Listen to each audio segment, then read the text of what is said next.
We're in week 3, and this is our unit on ancient Egypt from King Narmer in the pre-dynastic period to King Tut in the late Amarna period.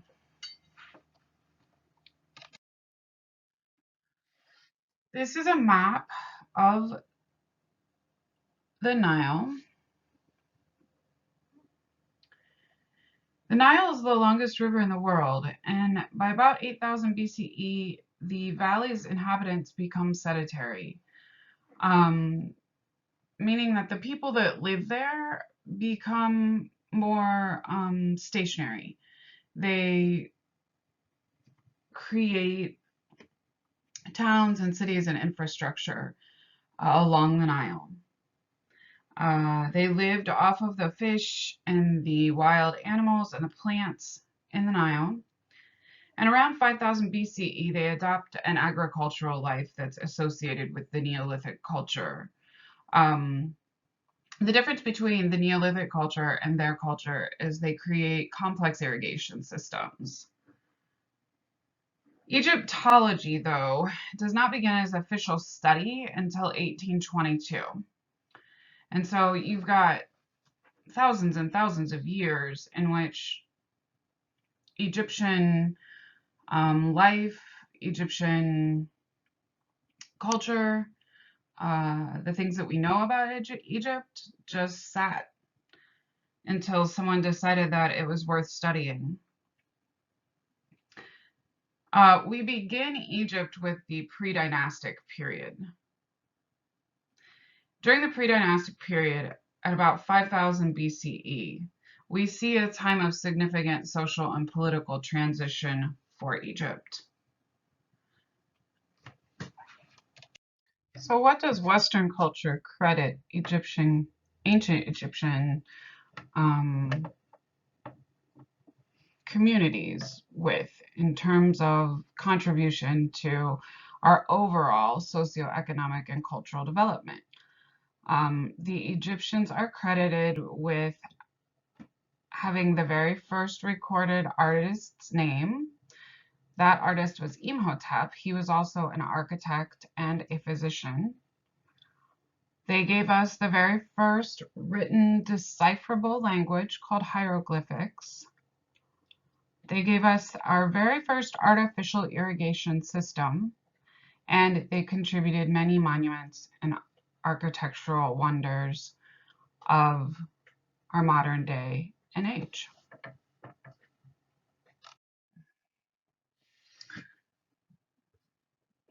In the early dynastic period, we see a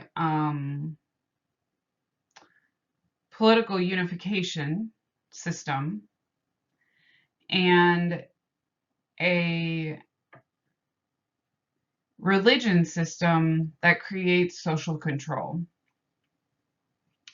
The very first of the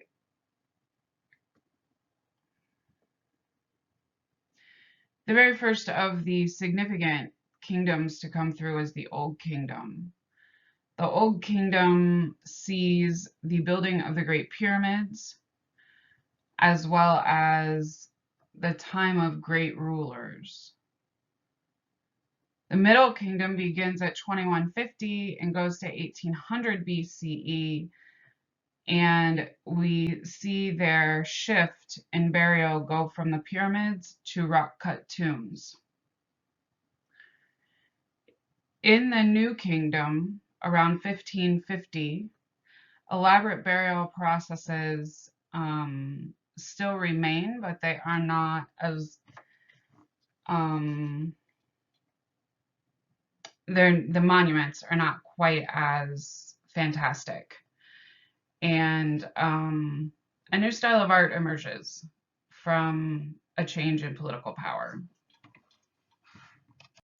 So what do the ancient Egyptians give us in terms of technology?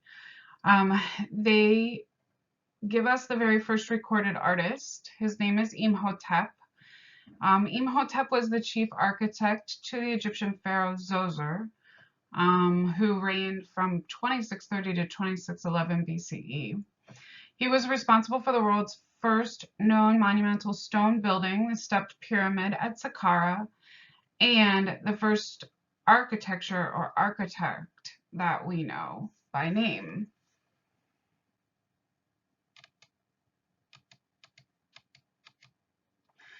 Imhotep was a commoner at birth, but his intelligence and determination enabled him to rise through the ranks of Zoser's court, and he becomes Zoser's most trusted advisor. He's the architect of the pharaoh's tomb and the stepped pyramid at Saqqara, and he becomes a local god at Memphis, where he's buried after he's died. The people just loved Imhotep so much. He also invented the first canon of proportions. He was more than an architect and an artist. He was also a physician. Obviously, he knew how to read and write. He was a scholar, and he was a healer. He's said to have extracted medicine from the plants and treated diseases with plants, and treated diseases like arthritis and gout, appendicitis, things that even today we're challenged with in the medical community. First, written language called hieroglyphics. While we did see written language come from the ancient Near Eastern people, there was never a way to decipher it. So cuneiform didn't have a deciphering code, and so we don't consider it the very first documented language. Instead, Western theology recognizes hieroglyphics as the very first written language, and we know that, or we know how to decipher it, we can read it, and we know what it means. It was a pictorial language that the Egyptians used just the exact same way that we use English today.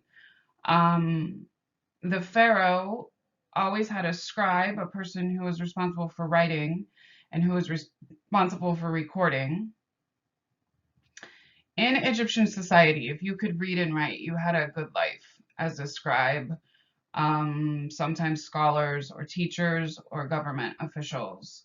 The majority of the people didn't have use for hieroglyphics and couldn't write or read.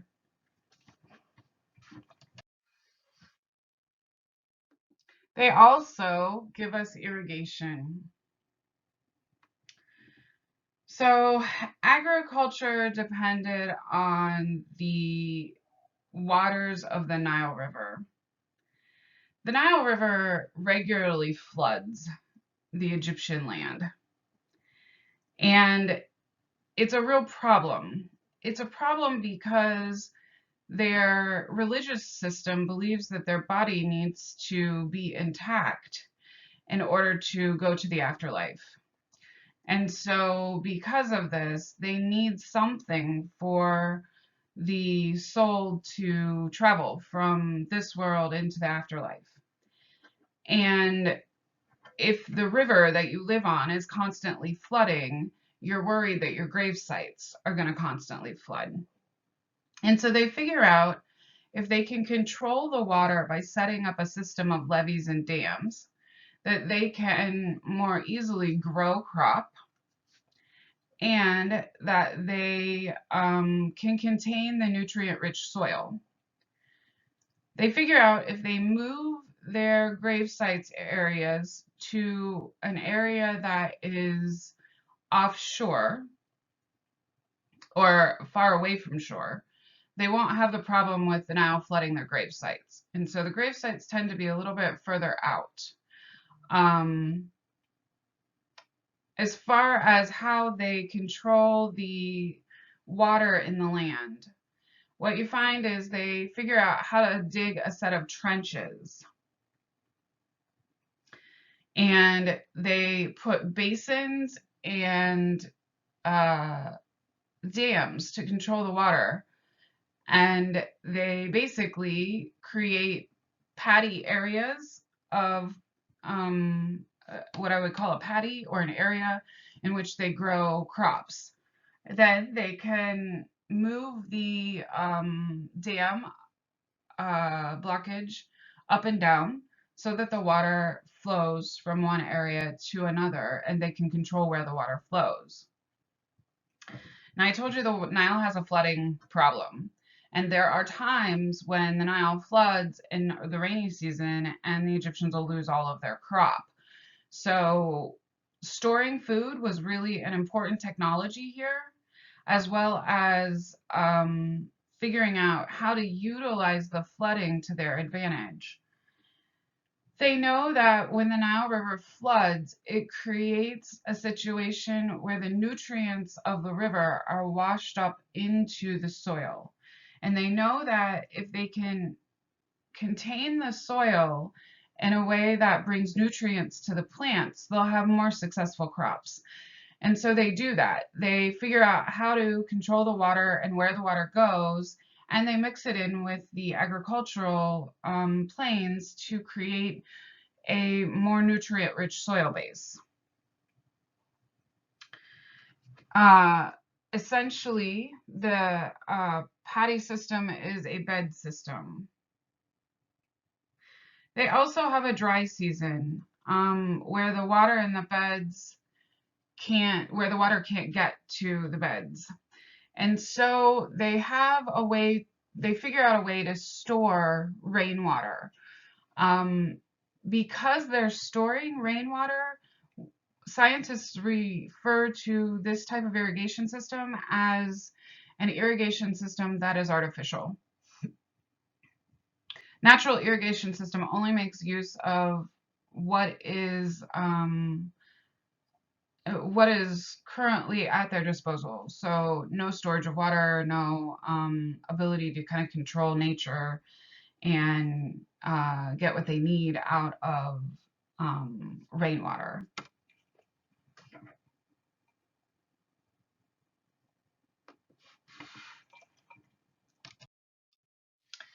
So now let's look at the art of the pre-dynastic and early dynastic periods.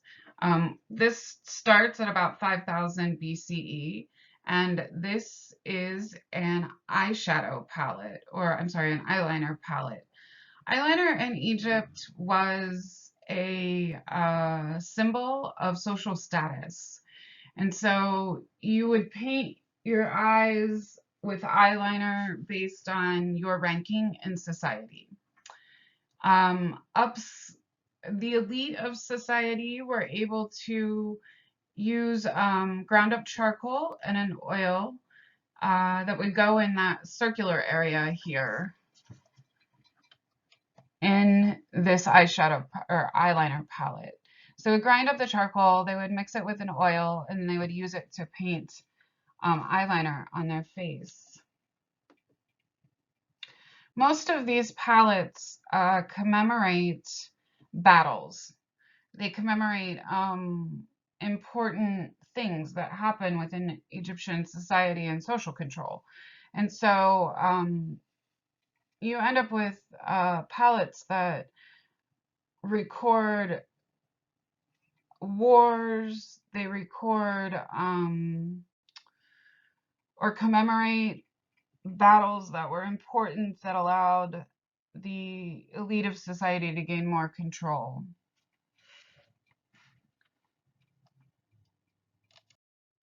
The most famous of these type of palettes is called the Palette of King Narmer. The Palette of King Narmer is extraordinary because it utilizes some important narrative techniques that help us to understand the story of how Egypt became under all one government rule. And it also utilizes some important firsts in the history of art. Okay, so in the center, just like when we saw in ancient Sumerian society, you can see that the largest section of the palette is the most important. So you definitely have a representation of hierarchy of scale here.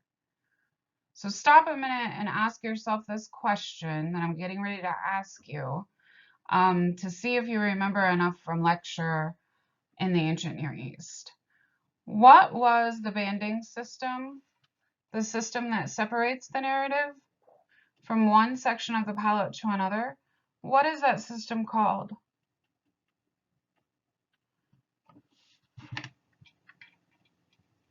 I'll give you a second to think. I hope you came up with register, because that's what it's called. It's called a register.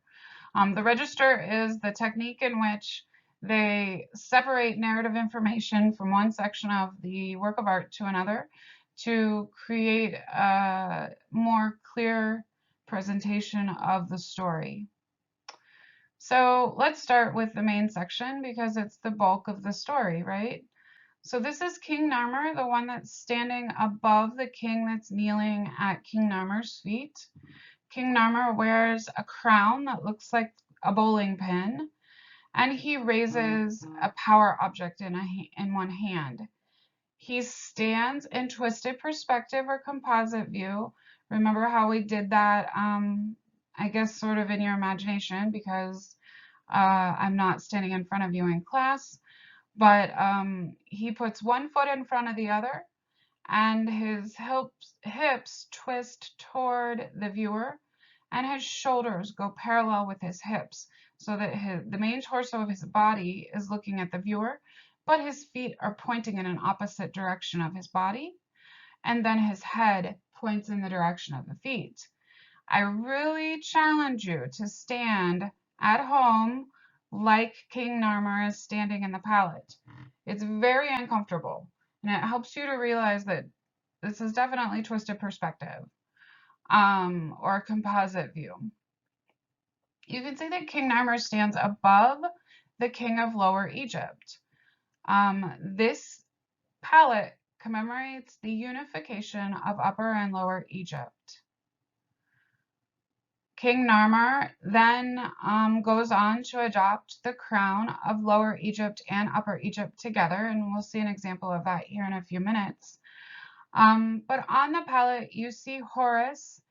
He is represented by the hawk that has a piece of straw in his hand, and he stands on top of some sort of plant material. I believe it's a lotus flower. The hawk is a representation for Horus, the god, I think he's the god of life. In the very top register, you see two figures that have faces with bull horns on the top of their heads. They still believe in the worship of bulls. And then if you go to the very bottom of the register on the left that King Narmer stands on top of, you see two people sort of in a more natural pose, but still in twisted perspective, that are small and under King Narmer's feet. We think that those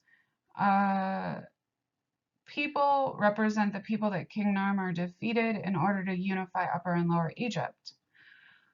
To the right, this is the palette flipped over. You see in the center register two people who are servants of the kings who are restraining an animal that looks somewhat like a cat with 4 feet, walking on all fours, with a curly tail somewhat like a monkey, and necks that intertwine that are elongated with cat-like heads. The necks that intertwine create the hole that will be utilized to mix the charcoal and the oil for eyeliner. In the upper register on the back of the palette, we actually see a historical representation of a battle. It is a bird's eye view that we look at all of the men to the very far right. There are those figures that kind of look like, I guess they look a little bit like stars. If you can follow me here a little bit, they have feet that stand spread apart with hands that are close to their sides. They are a figural representation of how many people died in order to unify Upper and Lower Egypt in a certain battle. So each man may stand for, 1,000 men. So it is a mathematical representation of and commemoration of the people who died in battle. In the center of that register, you see the people of Lower Egypt presenting to King Narmer. And then in the very top register, you see again the bulls' heads. The palette of King Narmer is an important document. It's the first time that we see a historical documentation of battles or warlike behavior that we think is somewhat accurate in representing the amount of lives lost. We also see a historical representation of the king taking over an area. We see hierarchy of scale, the use of registers, and the representation of social hierarchy in a society.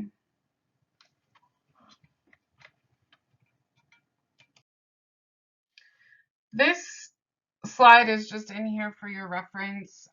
It has some basic symbolism that we look at when we look at Egypt, ancient Egypt, and its symbols. We commonly see these images in Egyptian art, and let's look at them and see what they mean. So the white crown, or the bowling pin crown, is the crown of Upper Egypt. It's the southern part of Egypt. Now I know this gets a little confusing, and we're going to go back to the map here in a second so that we can talk about Upper Egypt versus Lower Egypt. But this is an important thing to know, is that the Nile flows from south to north, which is opposite of the way most rivers flow in the United States. So most rivers in the United States and South America flow from north to south. So the further south you go, the river's flowing downward. In Egypt, the Nile actually flows upward from the south to the north, just because of where the river is located, and we'll talk more about that. But it makes a difference because we label the people who live in the upper part of Egypt as the south. The red crown is the crown of Lower Egypt. That's the people to the north. When Egypt was unified, there is a crown that's created that encompasses the crown of the south and the north. It's called a double crown. That double crown changes as time goes on. We'll see it change in the Old Kingdom, we'll see it change in the New Kingdom, and then in late ancient Egyptian art, we'll see a completely different looking crown. In the lower half of the symbols, we look at the widget, and I don't know that I'm pronouncing that exactly right.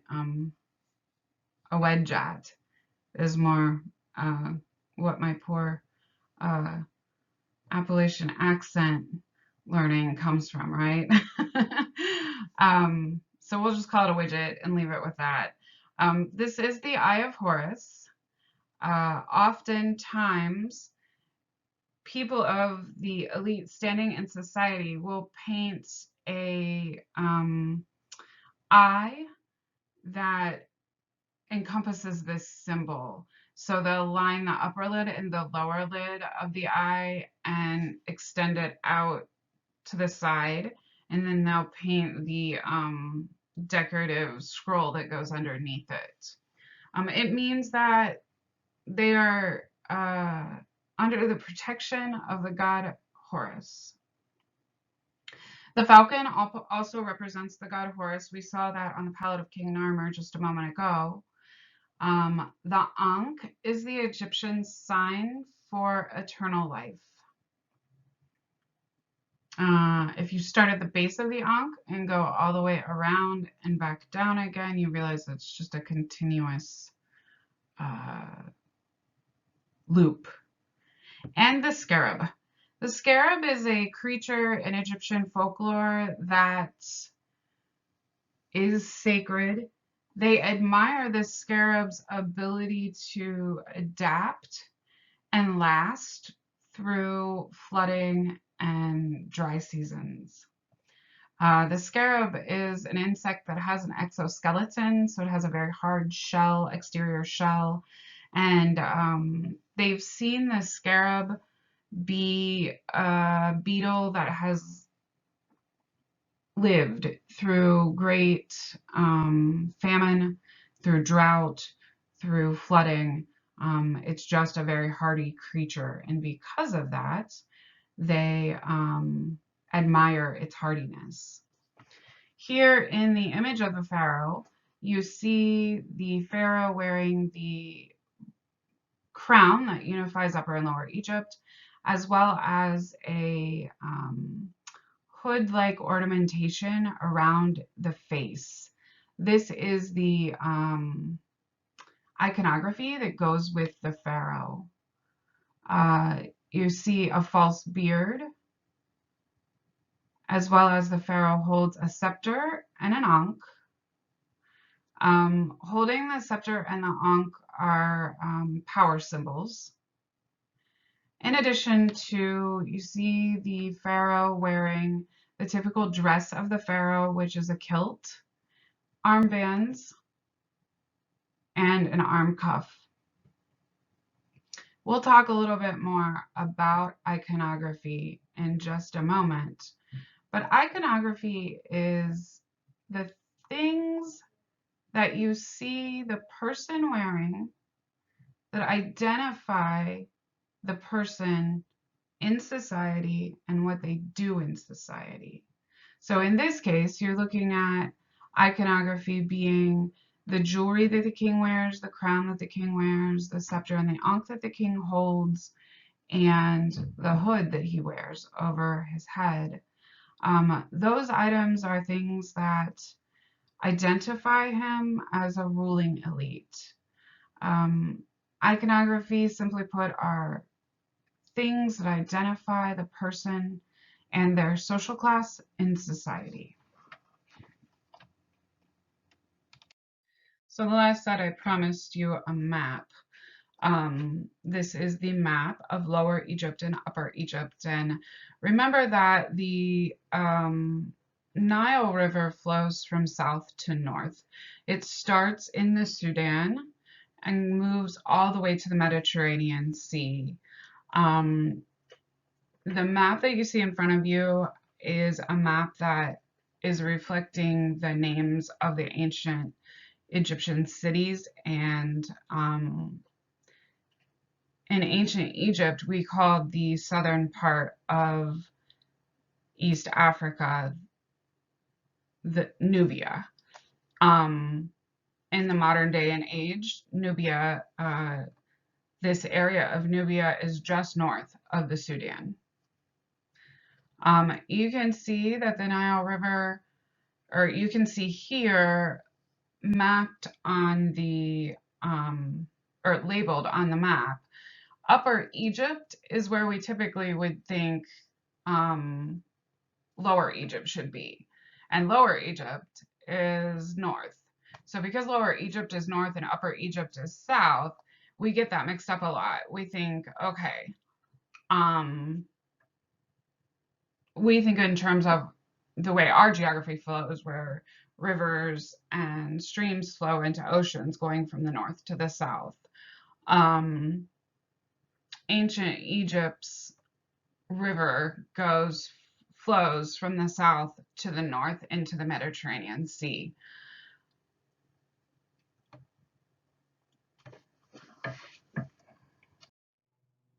Okay, so before we move on to further artwork, I want to talk to you a little bit about the Egyptian belief system and mummification.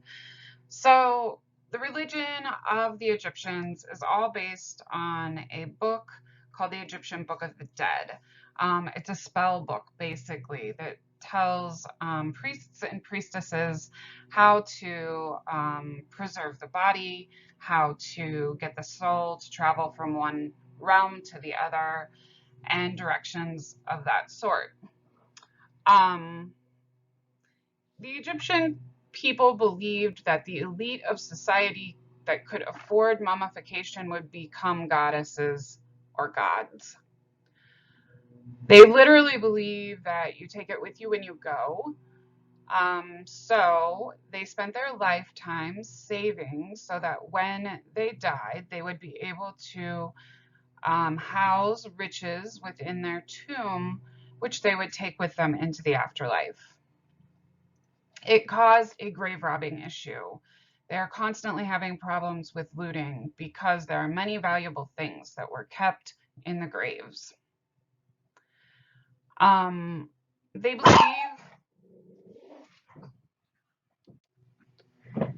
They believe that their soul will travel from the mummy into the afterlife on a daily basis. And this all has to do with sun up and sundown. So when the sun goes down, the soul returns to the body and rests. It sleeps for the night. When the sun comes up, the soul returns to the afterlife. The mummy had to stay intact, or the body itself had to stay intact in order for the soul to be able to find its resting place. If the soul returned to the land of the living and couldn't find its mummy or a place to rest itself, it would wander the universe hunting and haunt the people in the living. So that takes us to mummification. The process of mummification takes about 40 days and 40 nights, and it was performed by a priest or priestess and was a thriving business in ancient Egypt. So while mummification often was something that only the upper class could afford, the priests and priestesses know that they can take care of the souls in other means that aren't quite as elaborate, and they do that and charge for doing it. Basically, there was money in the funeral business. But let's go back to mummification. So when they mummify the body, it is dried using natron. Natron is a chemical that is made of salt. It's then anointed with fragrant oils and wrapped in linens.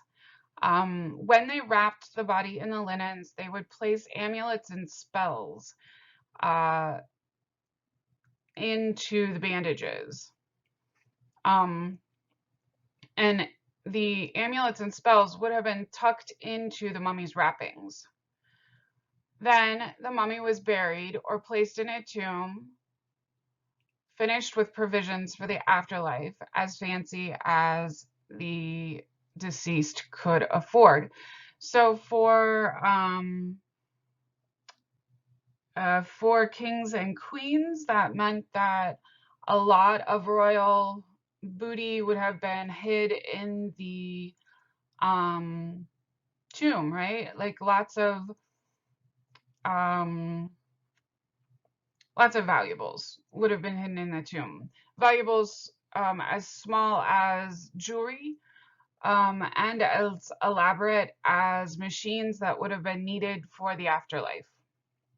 They also believed that you kept your station, your social station in um, the world. So if you were a king or queen when you were during the time that you were on Earth, then you would be a king or queen. When you went into the afterlife, you would be turned into a god or goddess. If you were a commoner, then you would be a commoner when you went into the afterlife.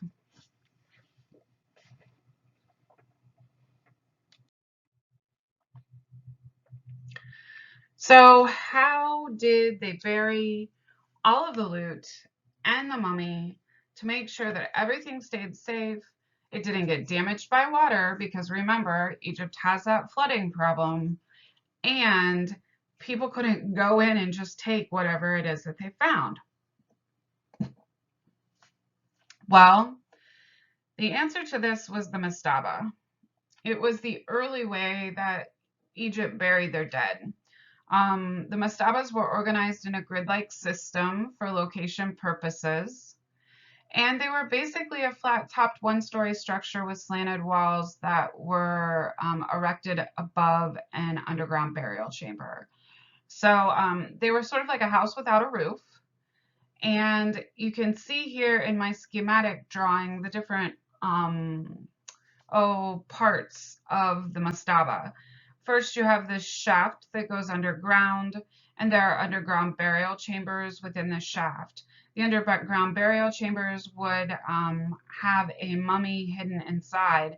Now, if this was a mastaba for the ruling elite, the mummy went inside a sarcophagus. There was a fancy coffin ordering system that the mummy was in that would have protected the mummy. And so the mummy would actually be in one of those underground burial chambers. Then there was a chapel within the mastaba and a room called a serdab. The serdab often had a Ka statue. The Ka statue was like Egyptian insurance. The way it worked is if somebody stole your mummy, your statue would be a place for your soul to rest if it couldn't find the mummy. There was also an offering table in which priests and priestesses and close family members could bring goods to honor the dead, so votive offerings. And then there was a chapel for worship. You see in my slide down here to the bottom left, the decoration that went on the exterior of the mastaba. These decorations were often in the form of relief carvings, and they often reflected the life that the person had that lived or that was that's buried in the mastaba. So what I want you to notice from this is most of the art that we see has some sort of funerary connection to it. It's art that ensures the movement into the afterlife. And the ancient Egyptian people all believe in this way of life. They all follow these same practices. And so it makes them a stronger group of people in terms of military. It makes them a strong group of people in terms of belief systems. It just makes their culture rich and deep. There are many things that we still don't know about ancient Egyptian mummification. There are many things that we still don't know about ancient Egyptian life for the everyday person. We know more about the life of the kings and queens because we've been able to find some of their graves that have led us to information about daily life. But mostly what we know is how the kings and queens lived. But that is a really small piece of society, right? Like 90% of the society weren't kings and queens. They were just everyday normal people like you and me. So we're still learning about their life. If you stop and watch Chris Rose's lecture on the Spanish flu, you will find more about the everyday life of the Egyptian people. So this is what the ruin of the mastaba looks like. It's what's left over. Obviously still not in, or the mastabas today are not in the best shape. This is a mastaba at Saqqara, I believe. And you can see how the walls slant inwardly. The artwork has been removed. And you're going to find that I'm going to harp a lot on this idea that the artwork has been removed. And why has the artwork been removed? It's been taken back to museums, to places like the Louvre. There is a museum in Cairo, but a lot of the artifacts that Egypt has is in the Louvre. The ancient Egyptian collection in the Louvre is mind-boggling. The British Museum also has a very large amount of objects. And during class, I would have you turn to your neighbor and have a discussion about who really owns those objects. Is it the English Society? Is it the Parisian Society? They did fund the digs. They did ask if they could take it back home, and nobody really cared at that point. But as time has gone on, Egypt is trying more to preserve their heritage, as well as the tourism industry in Egypt has dwindled because of relationships with Western culture and relationships with the Islamic culture. So a lot of times we see that artifacts are taken back to other places due to war and the spoils and conflict within a society. This is a reconstruction drawing of Zogier's funerary complex at Saqqara. Zogier, or the funerary complex, is 3rd dynasty. And really, the mastaba was a stepping stone to the stepped pyramid. Who invented the stepped pyramid? Imhotep. He was the one that figured out that if we created a stepped pyramid with false chambers and doors and confusing passageways, it may confuse grave robbers and be able to leave the mummy and the loot where it belongs in the pyramid. That situation is something they're fighting constantly, and we're going to see many answers to the grave robbing problem. But King Zogier's answer was to build a funerary complex and to create confusing tunnel systems so that the robber would hopefully get lost within the tunnel system and perish while trying to rob the grave. Here is an image from Google Earth of the stepped pyramid.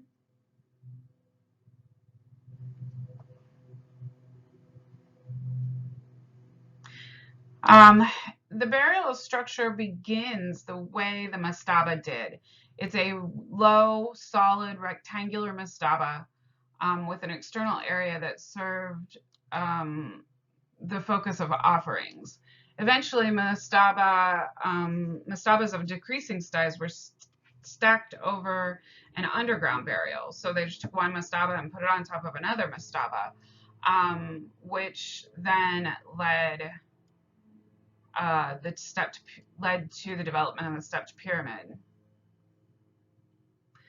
The culmination of the mastaba, the stepped pyramid, is the Great Pyramid, which the actual burial site may be within the pyramid, with false chambers and doors and confusing passageways to stop tomb robbers in a pyramid, as well as a stepped pyramid. The mastabas were always constructed the same way, though, with an underground burial chamber and a place to worship. Here's a close-up of that stepped pyramid designed by Imhotep. You can see the outside is made of thousands of mud brick. At one time, they were all glazed in limestone. These structures to the left are tombs of important people in society. They would have been the elite. Only the elite could afford an elaborate burial.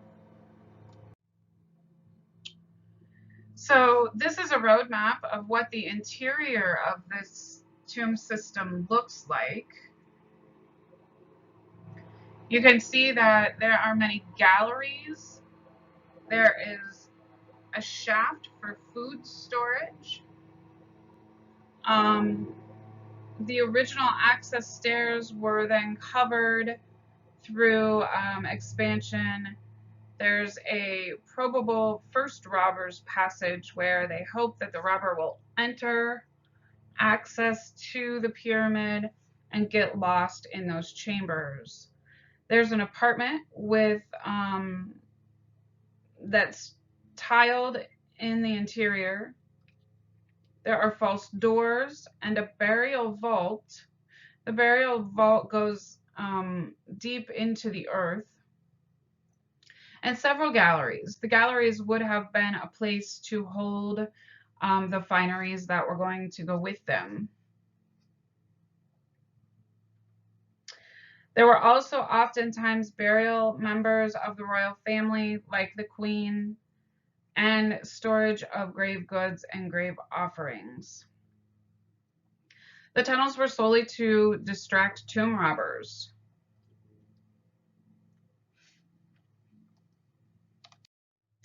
All right, so let's talk about the Old Kingdom age of the pyramids. It took 75 years to construct the pyramids, and they served as tombs for Khufu, Menkaure, and Khafre. Once again, they are the culmination of the architectural revolution put into place by the invention of the mastaba and the stepped pyramid. The three great pyramids at Giza are the most famous architectural forms in all of Egypt. They were built by three successive 4th dynasty kings, Khufu, Khafre, and Menkaure. The oldest and the largest is Khufu's, which covers 13 acres at its base.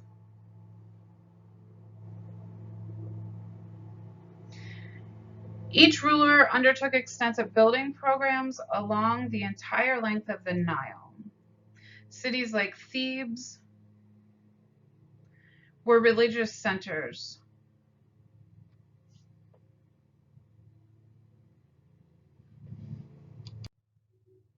Here you can see a schematic drawing of the Giza Plateau.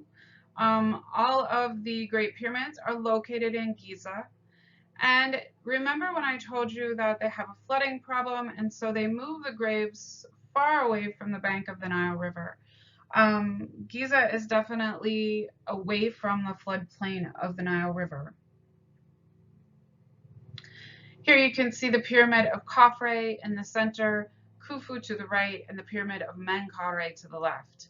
There are smaller pyramids to the left of Menkaure that would have housed prince and princesses, his children, things like that.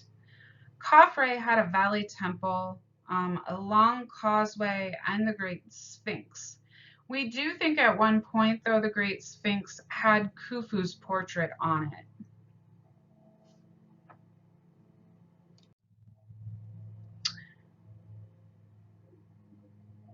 The Old Kingdom's pyramids are just north of Saqqara.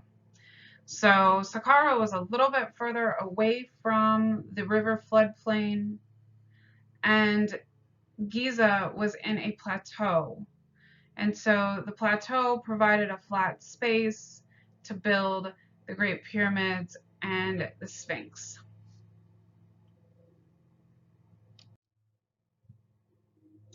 Here is a detail of the facade of the North palace of the mortuary precinct of Zoger and Saqqara. The thing I want you to notice here are the engaged columns. Those engaged columns were invented by Imhotep. He invents the column altogether and the engaged column as well. Here's a map of the necropolis of Saqqara. You can see Zoger's, of the necropolis at Giza. You can see the footprint of the pyramids. You see the funerary temple of Khafre. Here's the causeway that we talked about, and the Great Sphinx was located here. There were mastabas before you got to the pyramids of Khafre, and there were even rock-cut tombs here. You see a ticket office, that's from modern-day tourism. And here you also see builders' quarters. We know that builders lived in the quarters, and if they were ones that built the pyramids, or they were ones that built the mastabas and the tombs, they pretty much, that was their way of life. They lived in the necropolises. The serdab that I had mentioned before is a small sealed room that houses the Ka statue of the deceased person. The chapel was designed to receive relatives and offerings. The relatives tended to be grouped when they died in these cities of the dead, the necropolises. So what you're seeing is not just the great kings of Egypt's funeral places, but also the people that were important to the kings and queens, the princesses, the princes, the children of the king, the brothers and sisters of the king. All of those elite of society were buried here in a necropolis. Here is the progression of the mastaba to the stepped pyramid. You can see here with the stepped pyramid how the original mastaba is here, and then they build above the mastaba. And then the Great Pyramid's complex shaft system that would have been designed to throw grave robbers off. So earlier I gave you a little teaser of factoids about the Great Pyramids. Just sit back and listen. This information is not something you're ever going to be tested on, but it's certainly something that I think most students are very interested in. So let me give you some more information about the Great Pyramids. The pyramids are the largest and most famous of the pyramids in Egypt. The pyramids at Giza are the largest and of the most famous of the pyramids. There have been other pyramids found all over Egypt. Two notable pyramids that were fairly impressive were at Bashar and Dashur. But the pyramids at Giza are probably the most notable because of their large size, and because of the fact that they held the most famous of the kings in Egypt. They took 75 years to construct, and they served as tombs for Khufu, Menkaure, and Khafre, like I told you before. They were the culmination of the architectural revolution put into place by the invention of the mastaba. And let me just really stop there and point that out as being very important. The fact that Imhotep was in Zoger's architectural design radar, the fact that Imhotep laid the groundwork for the eventual ancient pyramid. really can't be understated. There at some point has to be a starting to where research and development within a society begins. And so when I tell you that it begins with Imhotep, that's an important distinction because without Imhotep, the architecture that we know today may not be the same. The three great pyramids belong to Khufu, Khafre, and Menkaure, with the oldest being Khufu's, which covers 13 acres at its base. The pyramids rose at an angle of 51 degrees and were 755 feet long. They stood 481 feet high, but today are only 450 feet tall due to erosion. The stone blocks weighed over between 2 and 15 tons each and were all transported by hand.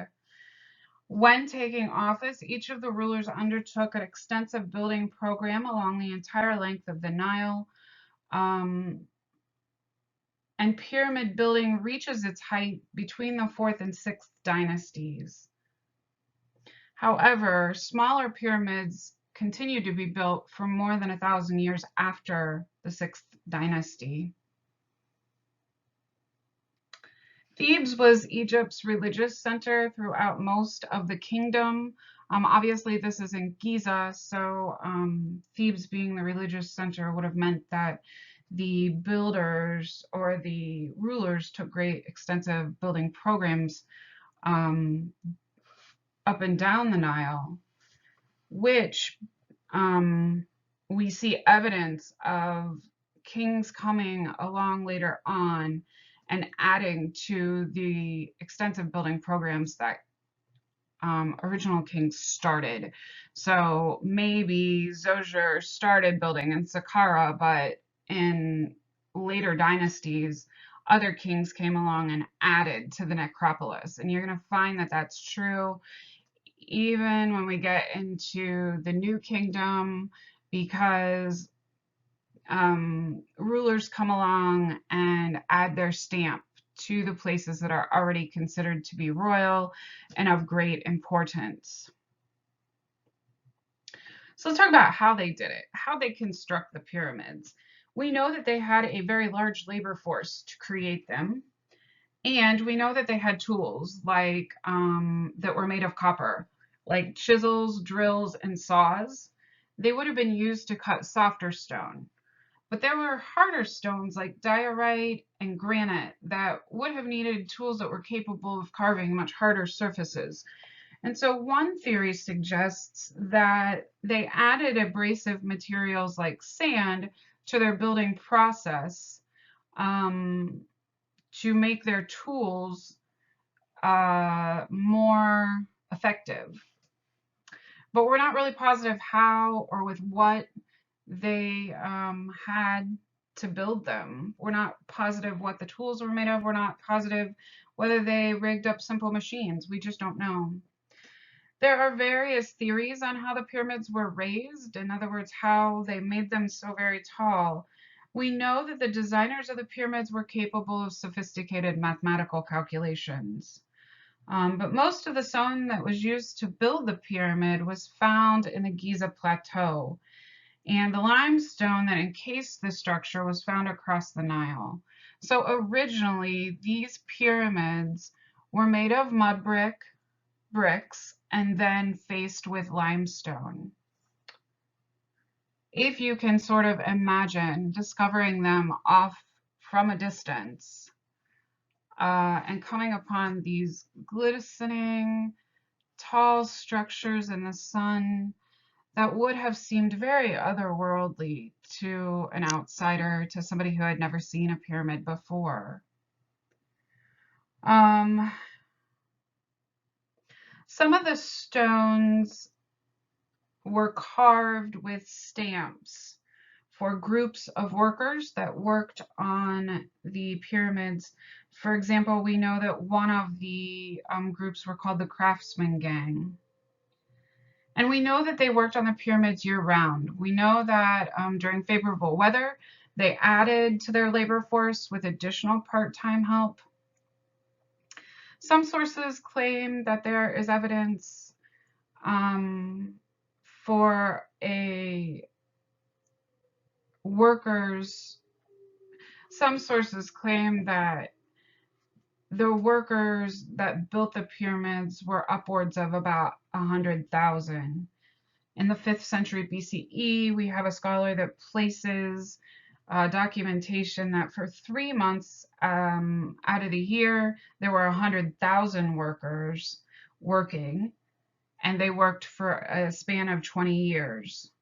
Scholars think that the labor force might have been much smaller in modern times, but we aren't sure. We don't have records that tell us for sure how many people were there to build them. The building of the pyramids caused great turmoil in Egyptian society because they were a beacon for grave robbing, and as we've discussed before, their religion states that the funerary process is very important. Their religion states that the funerary process preserves the body so that the soul can travel from one realm to the other. And so because of that, the pyramids were like a bright shining light saying, hey, I have gold and goods in me. Now, we talked about their solution to grave robbing was a complex system of channels, hoping that someone would enter the channel and get lost. However, we don't know for sure,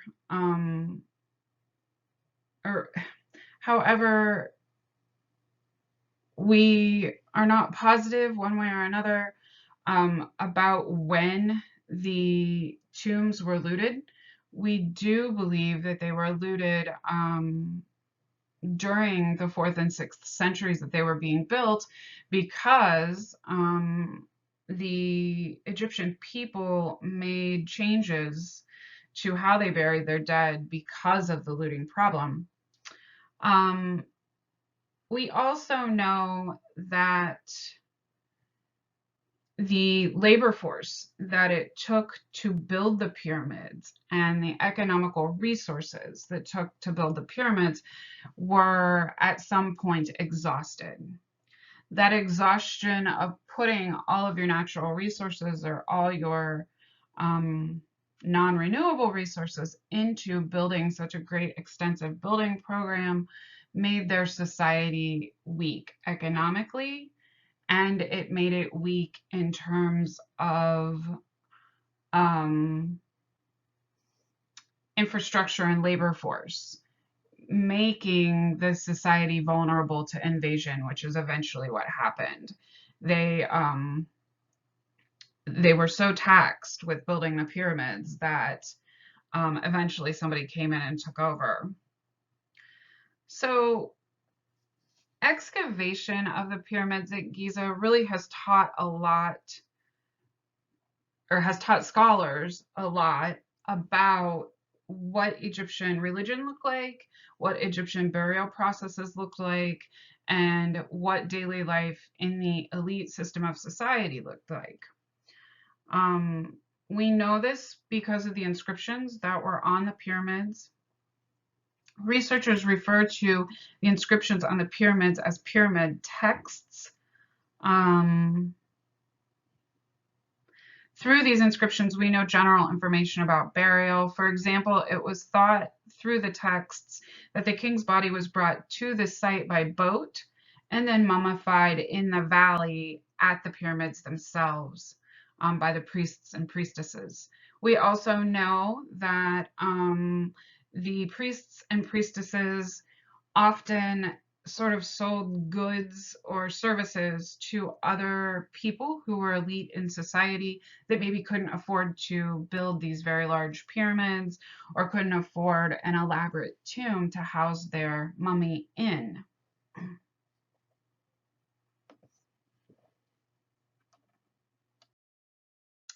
This is the interior of one of the Great Pyramids.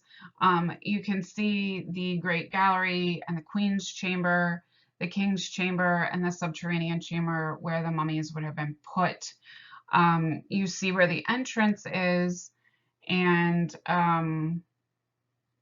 the attempt at trying to create a tunnel system that could have fooled a intruder.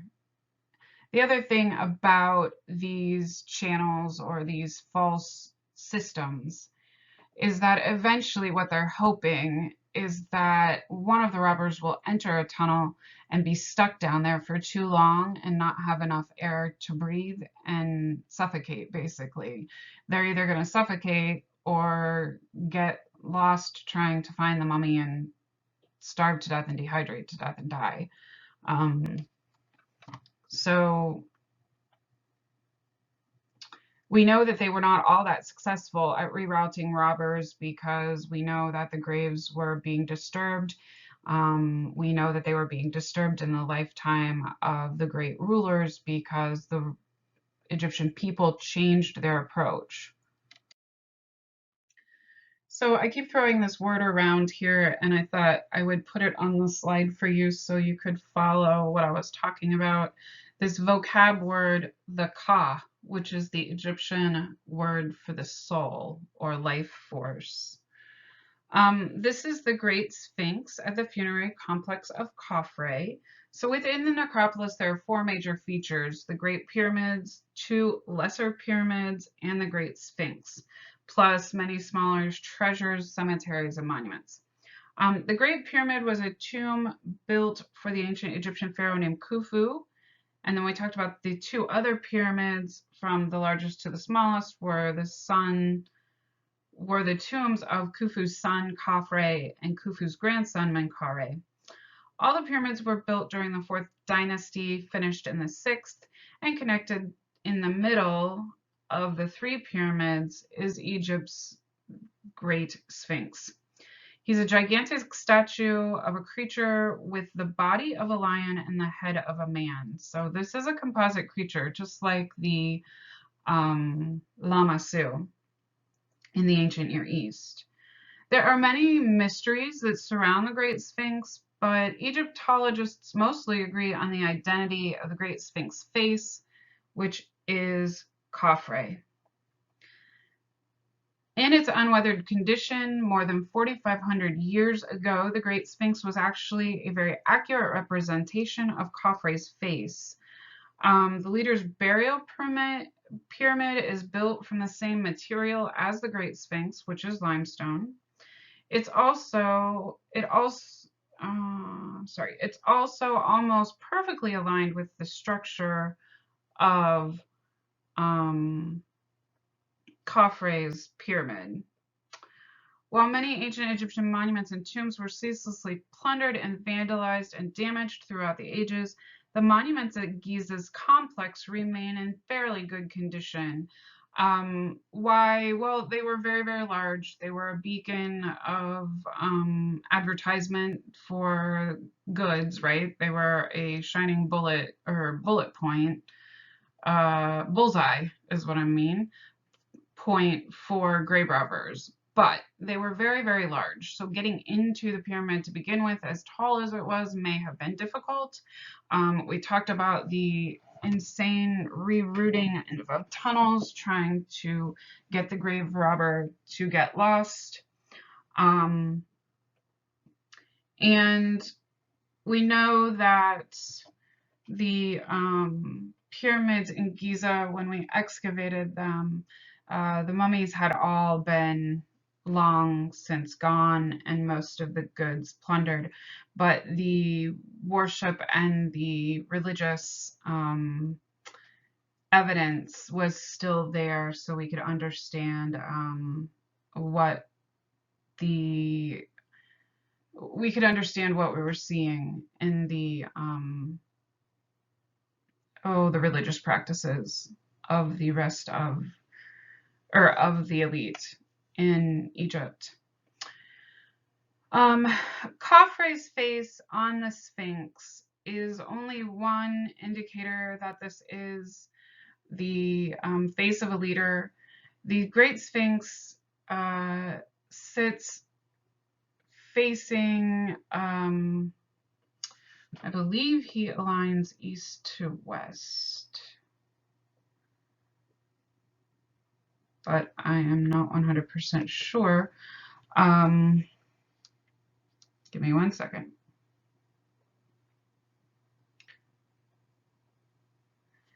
We do know that he's a three-dimensional statue, and he wears the traditional royal costume in terms of the headdress. You can see the headdress that you're looking at here is the one of Nimes. Way back when you saw the Palette of King Narmer, where the king is unifying Upper and Lower Egypt, and we have that big bowling pin crown with the Nimes headdress together. The crown is sort of lost in terms of height by the 4th and 6th dynasties, and the Nimes headdress is adopted as part of the iconography of the king. In the center of the forehead, you would have had a cobra.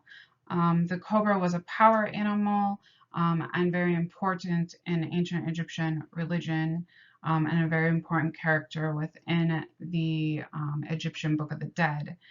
You see the Sphinx sitting, aligning with cardinal points, and his paws stretched outward very frontally. The mud bricks that make up the body of the Sphinx at one time would have billowed up to encompass a large hind leg and a large hind paw attached to that big leg. The paws, I think, were part of a power symbol. Animals that were popular in Asia, like large cats, would have been seen through trade, and the Egyptians looked at these animals as power animals. We saw in the Palette of King Narmer that they definitely saw power in four-legged creatures that looked like cats. You also see that the body seems somewhat weathered with these horizontal stripes. That is just simply from wind erosion. The sand would have, particles of the sand would have been picked up by the wind in the windy seasons, and it would have brushed against the sides of the pyramids as well as the sides of the Sphinx, causing erosion. So a lot of what we go to study is what are the ruins of the pyramids. It would be wonderful to see a recreation of what the ancient pyramids really looked like in their heyday. Here's another image of the Great Sphinx facing the other way. It's a little grainy, I apologize. But let's go inside the tomb. This is the seated statue of Khafre, and originally we talked a lot about the Ka. This is Khafre's Ka statue. It would have been in the serdab in his pyramid. You see that he sits on this throne that has a very rectilinear form to it. It has a rectilinear form because it retains the shape of the block of stone in which it was carved from. Just like the worshippers in the Ashuna temple in the ancient Near East, you see that the block of stone, its mineral alignment tends to dictate some of the shape and the way the figure looks. You see that a lot of attention has been put on making Khafre seem as if he is a warrior, a very strong, muscular individual with very large biceps and big, powerful shoulders. His physique is one of a warrior. He wears the kilt of the pharaohs and the Nimes headdress and the false beard. You also see the great muscle definition within the forearms and in the legs of the seated statue. On the side of the statue, you see the symbols of the unification of Upper and Lower Egypt. That's the lotus blossom that you see at the side of the throne. His body seems very stiff and rigid. It is very much an idealized form of Khafre. He is an idealized warrior. He is the idealized protector. His body is the idealized powerful man. You can see that one of the legs has quite a bit of damage to it. And so we can't really see the muscle progression or representation in the feet and shins of Khafre. At the base of his throne, where his feet set, you see the scarab. We talked about why the scarab was an important entity. And at the back of his head, you see Horus wrapped around the Nemes headdress. That iconography of Horus being present, the Nemes headdress, the kilt, are all indications that this person is a royal person, that this person is part of the ruling elite, and that he is a pharaoh. So this is Menkaure and Khubra-Eneti. Menkaure and Khubra-Eneti have a few things that are pretty special about them. First of all, let's talk about what kind of statue it is. It's a Ka statue. It was found in Menkaure's temple at Giza.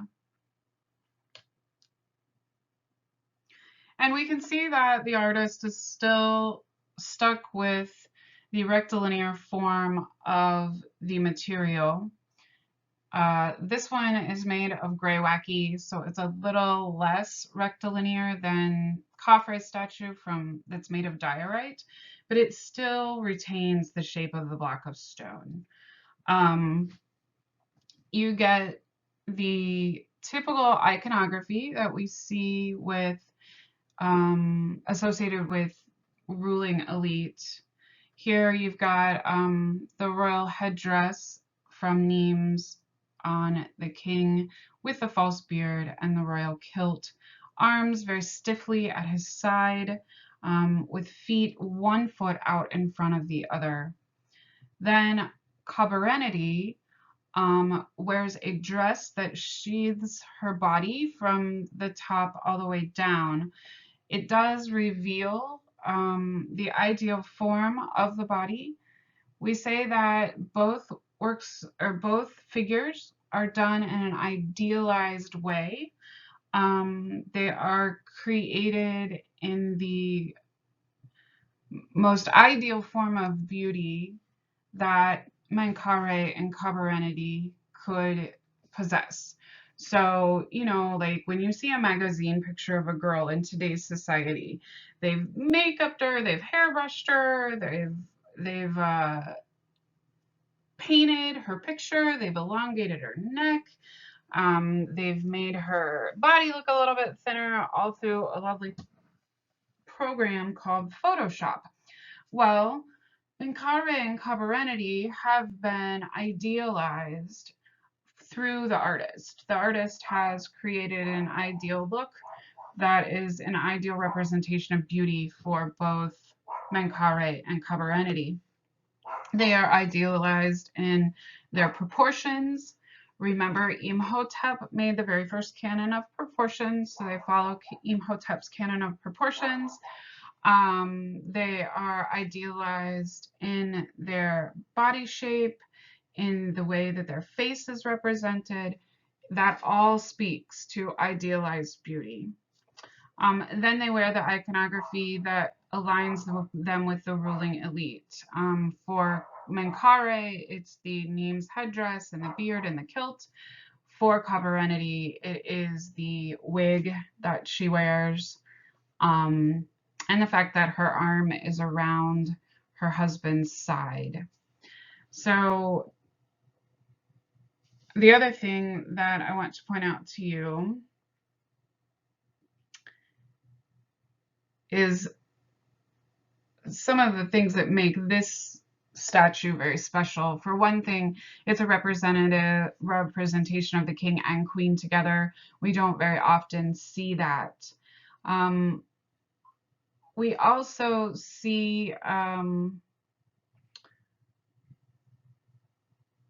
a representation of the matrilineal structure of society.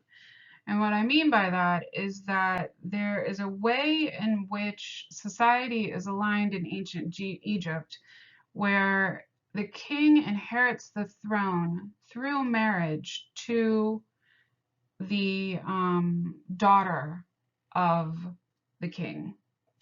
So in order to become king, you have to marry a queen of Egypt. The king's offspring, if they are girl, or the girls then carry the crown with them through their lineage. So ideally, in order to become king, you want to marry the girl who is oldest. You can see that the sculpture itself is one that exudes power through the broad stance of the figure, the very military and upright feeling of the figure, and that stiff pose that we see in the figure. The other thing about this sculpture that is special is the relationship between Menkaure and Khamarenity. Khamarenity is Menkaure's sister. This is something that happened a lot. The sister would marry one of the king's sons, and so the son would inherit the crown. There was a lot of inbreeding in Egyptian society, and it had to do with the way in which the crown was passed through matrilineal lineage. The United States, and I suppose all of Western Europe, is organized on the opposite side of lineage, meaning that they inherit the power and the crown through the male line of succession. So the patrilineal side of succession.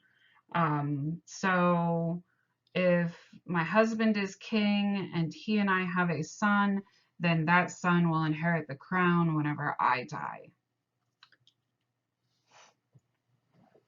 This was their Ka statue. It was found in the Great Pyramid of Menkaure in Khamarenity, and you see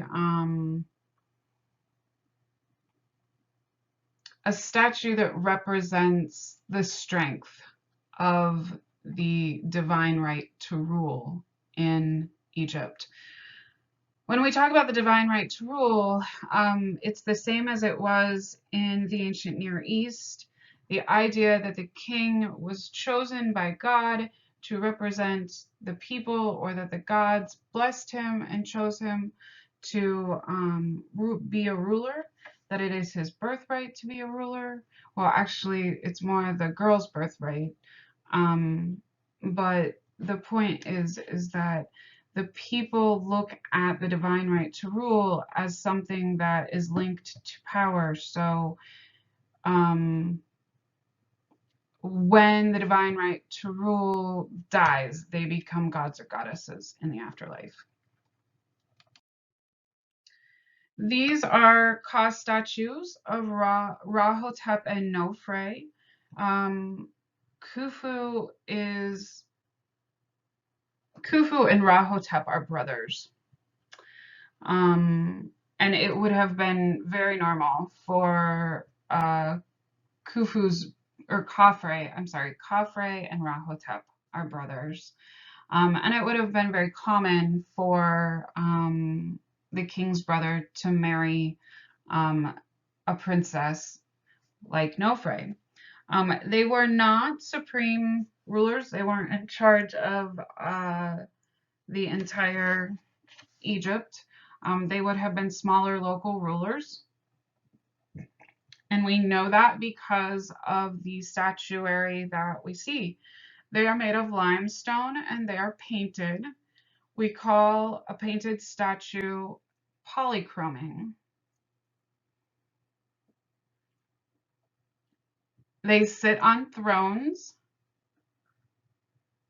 and you can see the hieroglyphs behind their heads. Those hieroglyphs are things that tell the viewer what it is that the person in the sculpture did in life here on earth. It ensured that in the afterlife they would hold their station in terms of class in the afterlife. They both have eyes that are inlaid with precious material.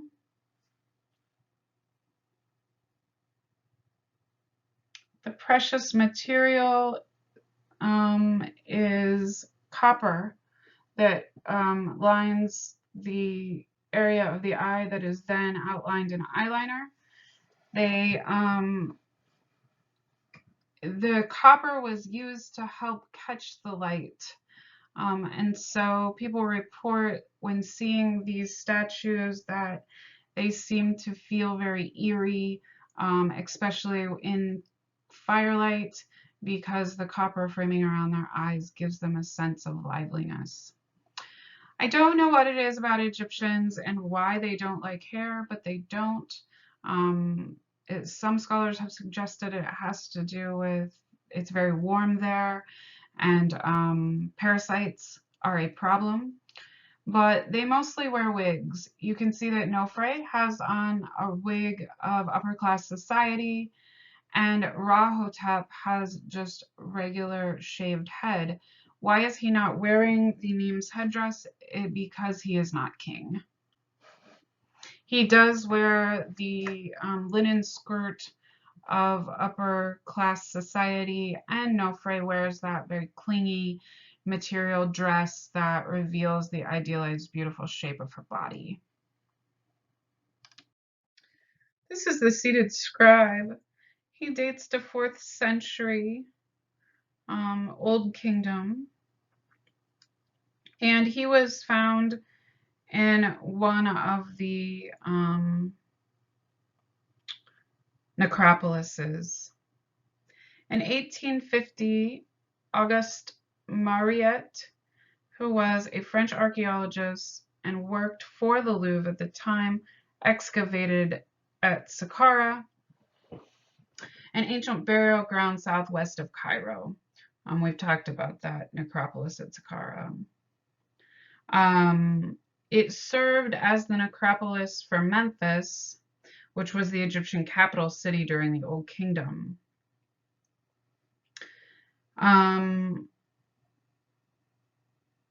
We see a sense of naturalism in this sculpture, as most Egyptian art, especially a Ka statue, is highly idealized in terms of an ideal set of beauty and is very rigid.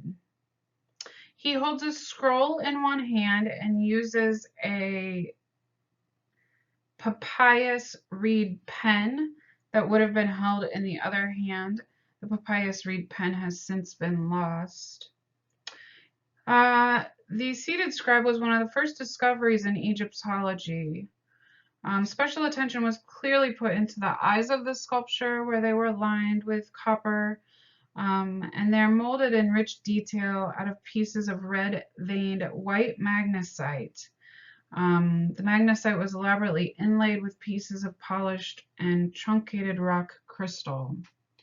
So the eyes are the window to the soul. They are the life, or the window to the Ka. They look at the eyes being realistic and gleaming to have a sense of knowledge and life force within the body. Statues of less prominent people, like the seated scribe, are rendered in a more relaxed style than what we see royalty rendered in. Um, we see the scribe's vocation in the way that they depict his body, in how he holds the papyrus roll and the pen.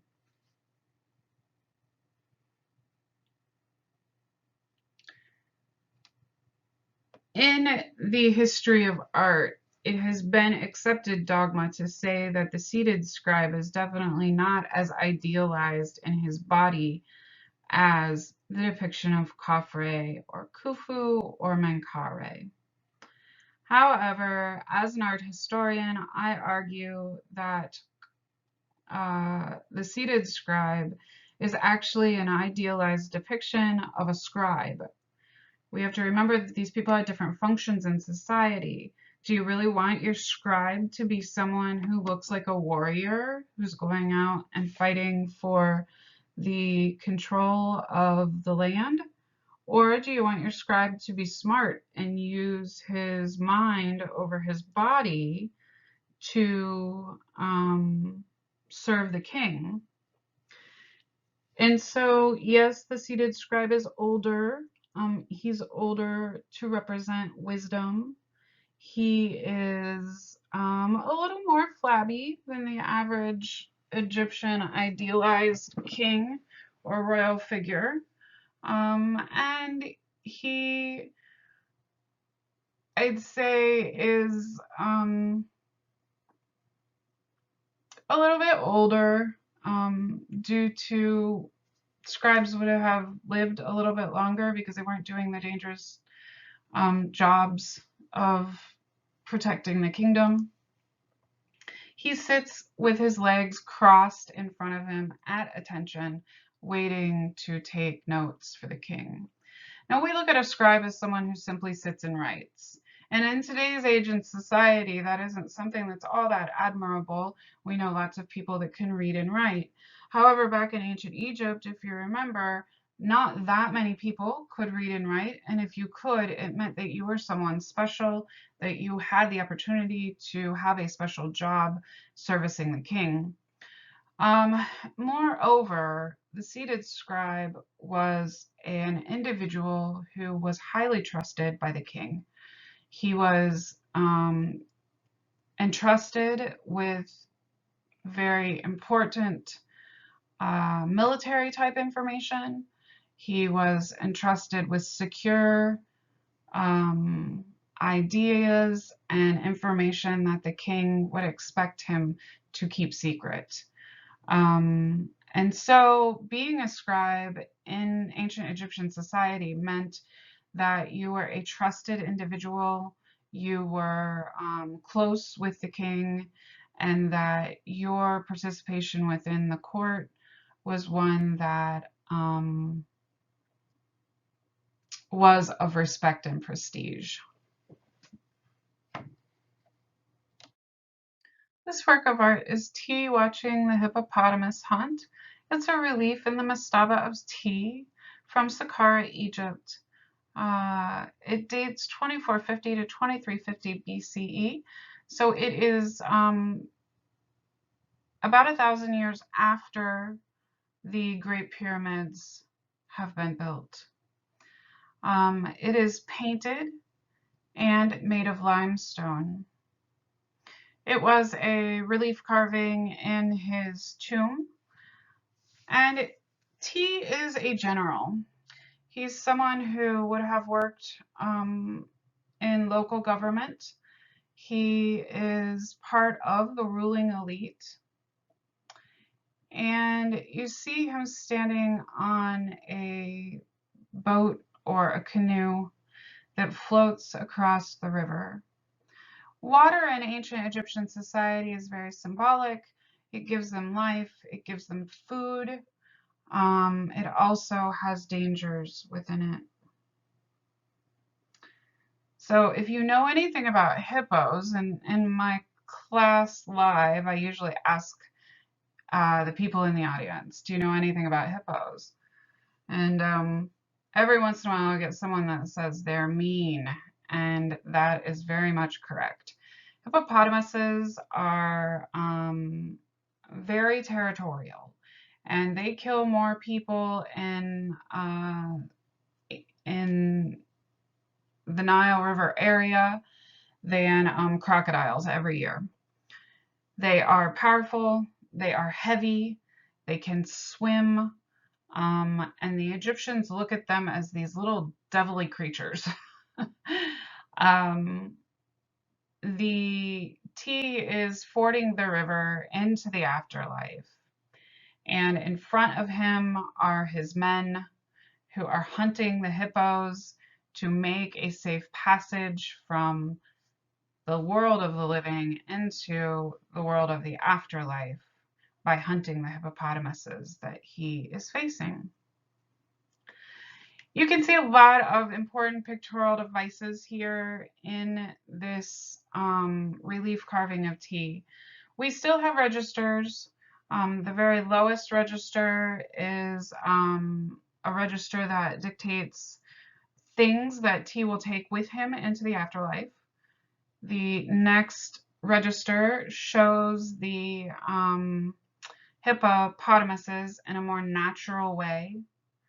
And then you see T floating in the center register on a canoe with his men, done in a more naturalistic way than the representation of T. T is very angular. He has a very broad look to his shoulders.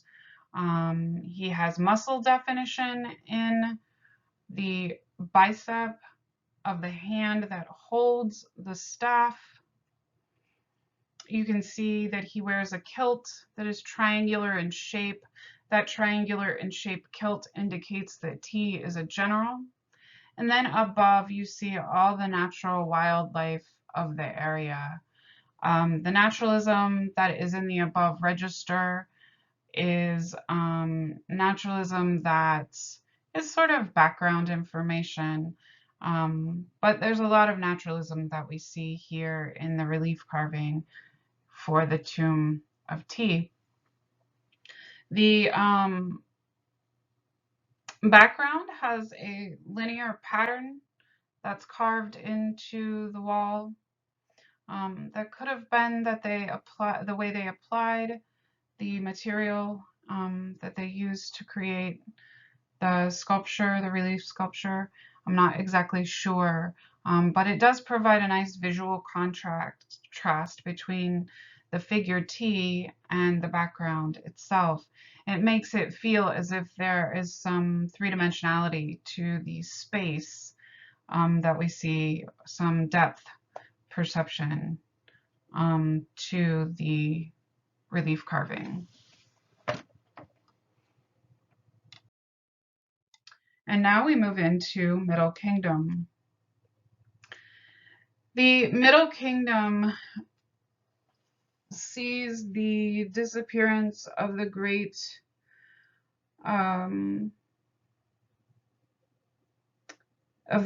kings that built the pyramids.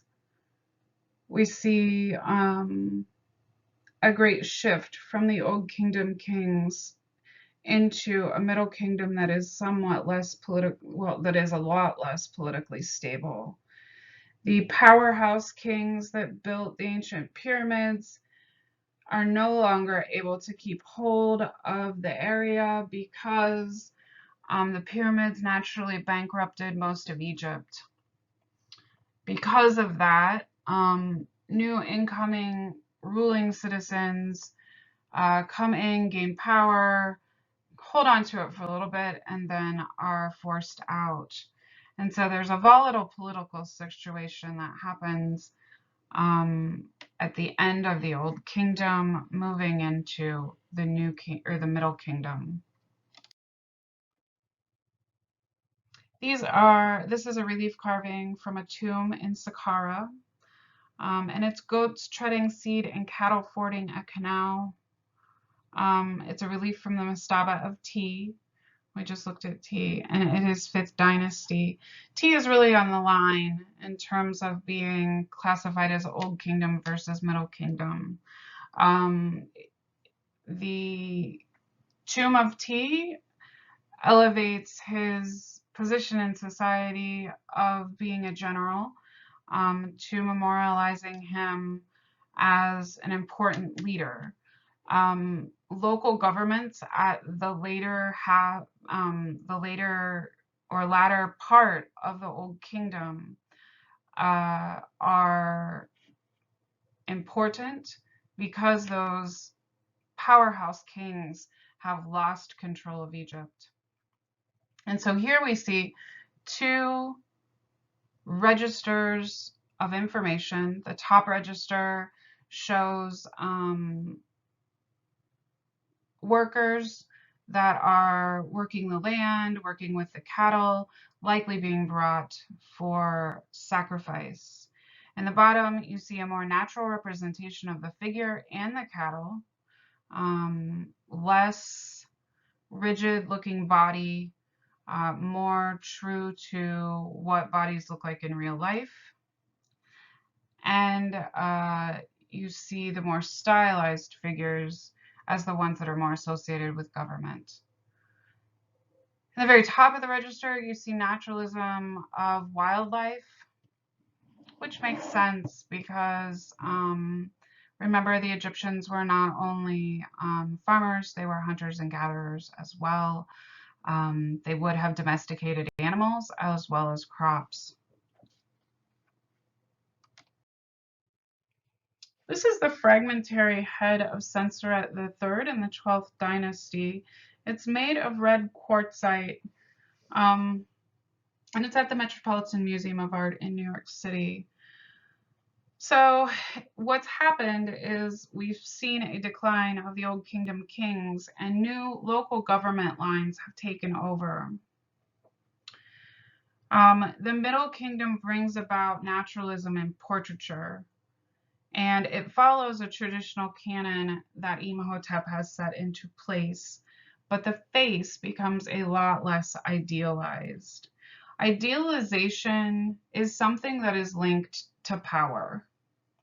And so seeing the naturalism coming out in the portraiture, seeing the naturalism and the representation of the figures is something that says, or is reflective evidence that the Old Kingdom kings are not in power anymore.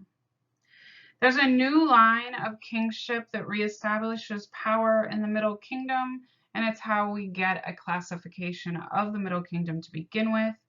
They are the Mentuhotep kings.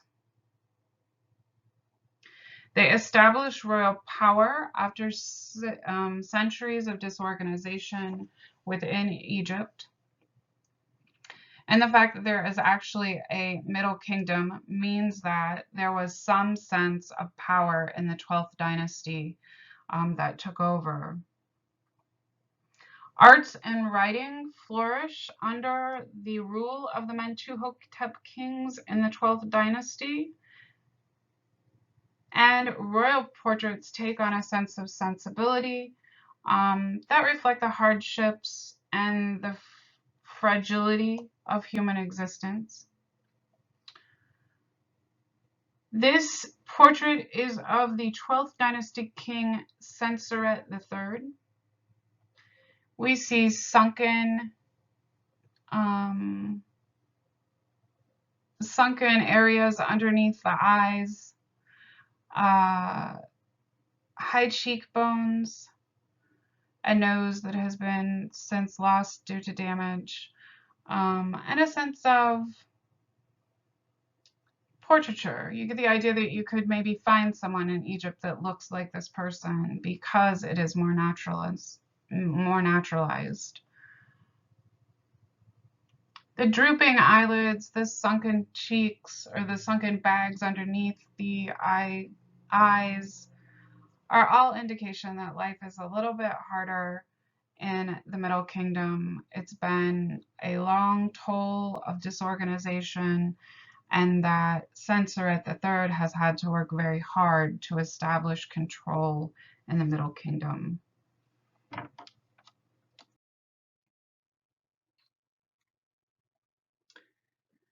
We see a new form of ideal beauty echo the Old Kingdom's images of ideal beauty. This is Lady Senua from Kerma in the from 1960 to about 1916 BCE. You see her seated on a Ka statue with that same sheath dress that we've seen from the Old Kingdom queens and princesses. She wears a wig that is longer. We see a prominent brow ridge with almond-shaped eyes that are wide and open, and a slightly larger mouth. The sculpture retains the shape of the block of stone in that it sits very rigidly, mimicking that right angle alignment of the natural material.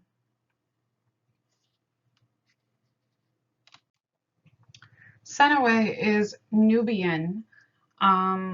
She was the wife of a powerful provincial governor. His rock-cut tomb is the largest non-royal tomb of the Middle Kingdom. They had access to the finest artists and the finest materials that were available to create a Ka statue.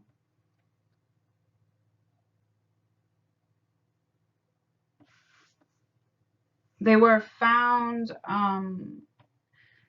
far to the south in Nubia.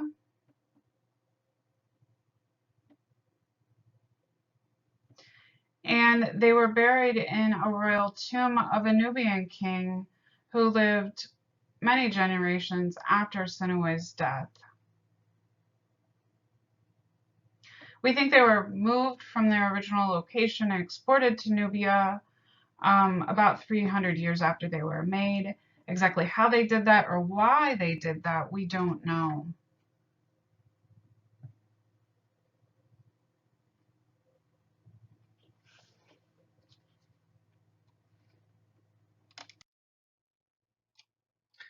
So you heard me mention in the last slide that the tombs now have moved to rock-cut tombs. This is a rock-cut tomb in the city of Beni Hassan in Egypt. It's 12th dynasty, dated 1950 to 1900 BCE. Rock-cut tombs seem more sensible.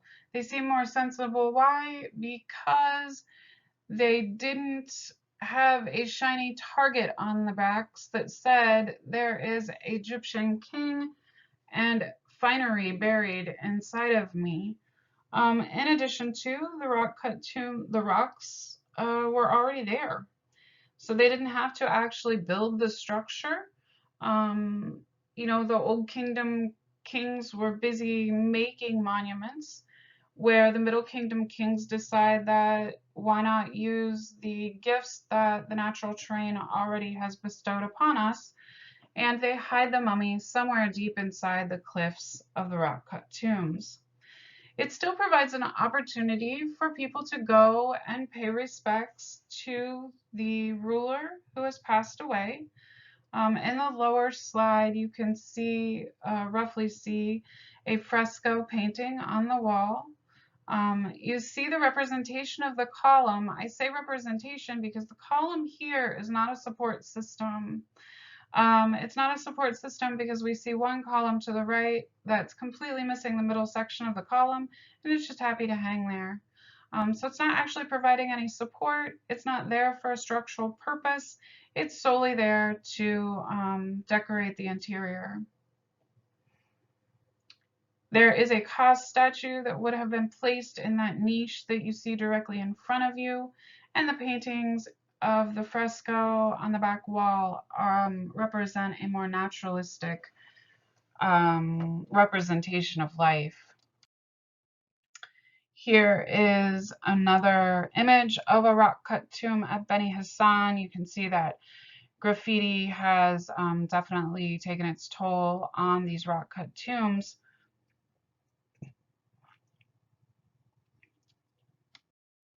And here you can see the interior fresco that is in the tomb of Amenhotep. The figures are shown in genre or in scenes of daily life, doing the things that they do every day to create a society. They're working. And that's not something that we've seen before. Prior to the Old Kingdom, in the Old Kingdom, depictions of the figures, we're mostly seeing commemorations of military battle or commemorations of the ruling elite. We don't really see people at work in their everyday lives. This is another one of those works of art where we see people in their everyday lives. This is a royal banquet, divided, a relief carving, a sunken relief carving, divided into registers. In the very lowest register, you can see priests and priestesses offering banquet to the rulers above, in the register above them. You see them, the rulers are people who have the pointed triangular kilts. You see the kings and queens sitting, banqueting together, and being presented a mountain of harvest. In the very top registers, you see hieroglyphics that describe what's going on in the scenes below. And just like that, the Middle Kingdom comes and the Middle Kingdom goes, and we enter the New Kingdom.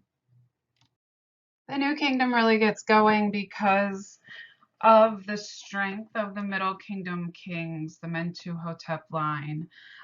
They were very successful, and so because they were very successful and gained power quite quickly, the New Kingdom was then launched from their success.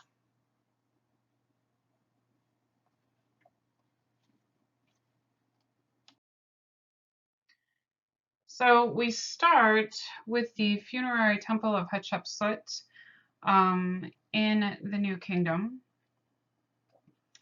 Here you can see the funerary complex that the temple of Hatshepsut adds on to in Der el-Bahari. You see the temple of Thutmose III that was built, and the temple of Mentuhotep II. So you can see their temples before Hatshepsut adds hers to it.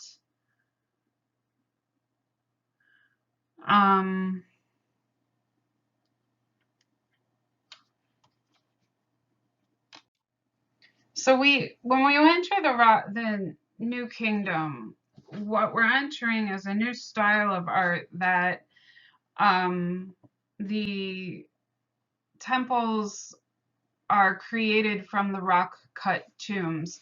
So the Middle Kingdom kings built in the rocks. They buried the bodies deep within the rock face. Some experts say that they actually buried the bodies still in the Valley of the Kings. But then the mortuary temple where people would go and pay respects, give offerings, the priests and priestesses was in these monument temples. The pyramids were just too costly to continue building, and the rock-cut cliffs were already there, so why not use them? Here's the mortuary temple of Hatshepsut in Der el-Bahari. In Egypt, you can see that it is set apart from the other temples somewhat. The picture gives you an idea of the scale. I've never been there. I've never actually seen Egypt. I would love to go. But what you can see here is the scale of the tomb. There are people standing on the ramp at the lower end, and then there are people in the middle. The little specks you see that look like people moving, those are actually people who are standing on the monument.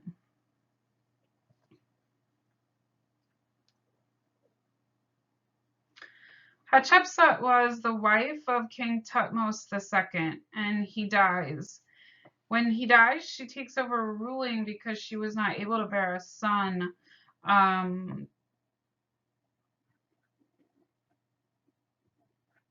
I think that the person who was next in line for the throne was 9 years old. And so Hatshepsut became regent of,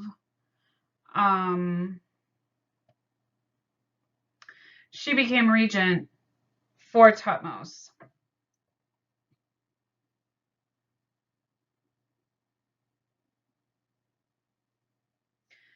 But within a couple of years of her becoming regent, she completely takes over and claims herself to be pharaoh. She was the first recorded female pharaoh, and she made the Egyptian empire really powerful for about 2 decades. She ruled for 20 years. At the point that she was ruling, the Egyptian empire was the most powerful it had been and the most powerful in the world. She wore the typical dress of the male pharaoh, the royal headdress and the kilt and the false beard.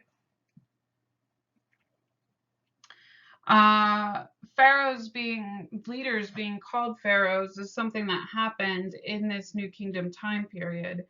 When she was pharaoh, she would literally take over the role of being in the male lead. It really wasn't about her being confused about gender or anything like that. It was simply that the role of pharaoh had always been played by a male, and so she wanted her people to look at her the same way they looked at the male pharaohs.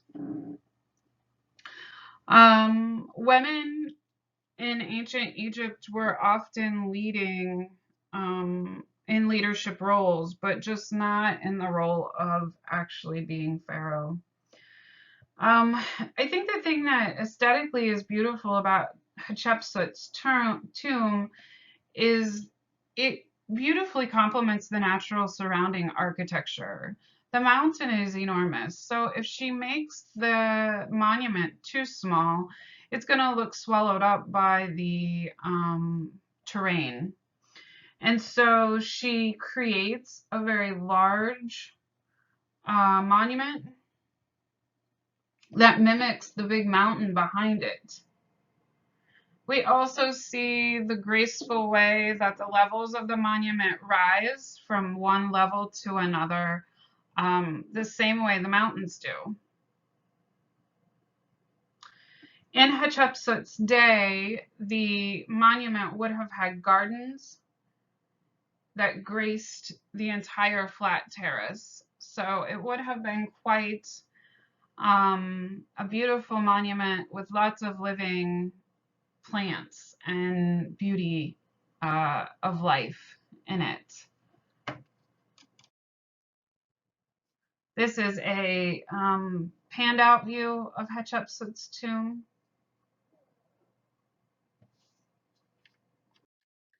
And this is her Ka statue. This is Hatshepsut kneeling. It was the statue at Abaharai. It is made of red granite, and it's about 8'6" tall. The Metropolitan Museum of Art in New York owns it today.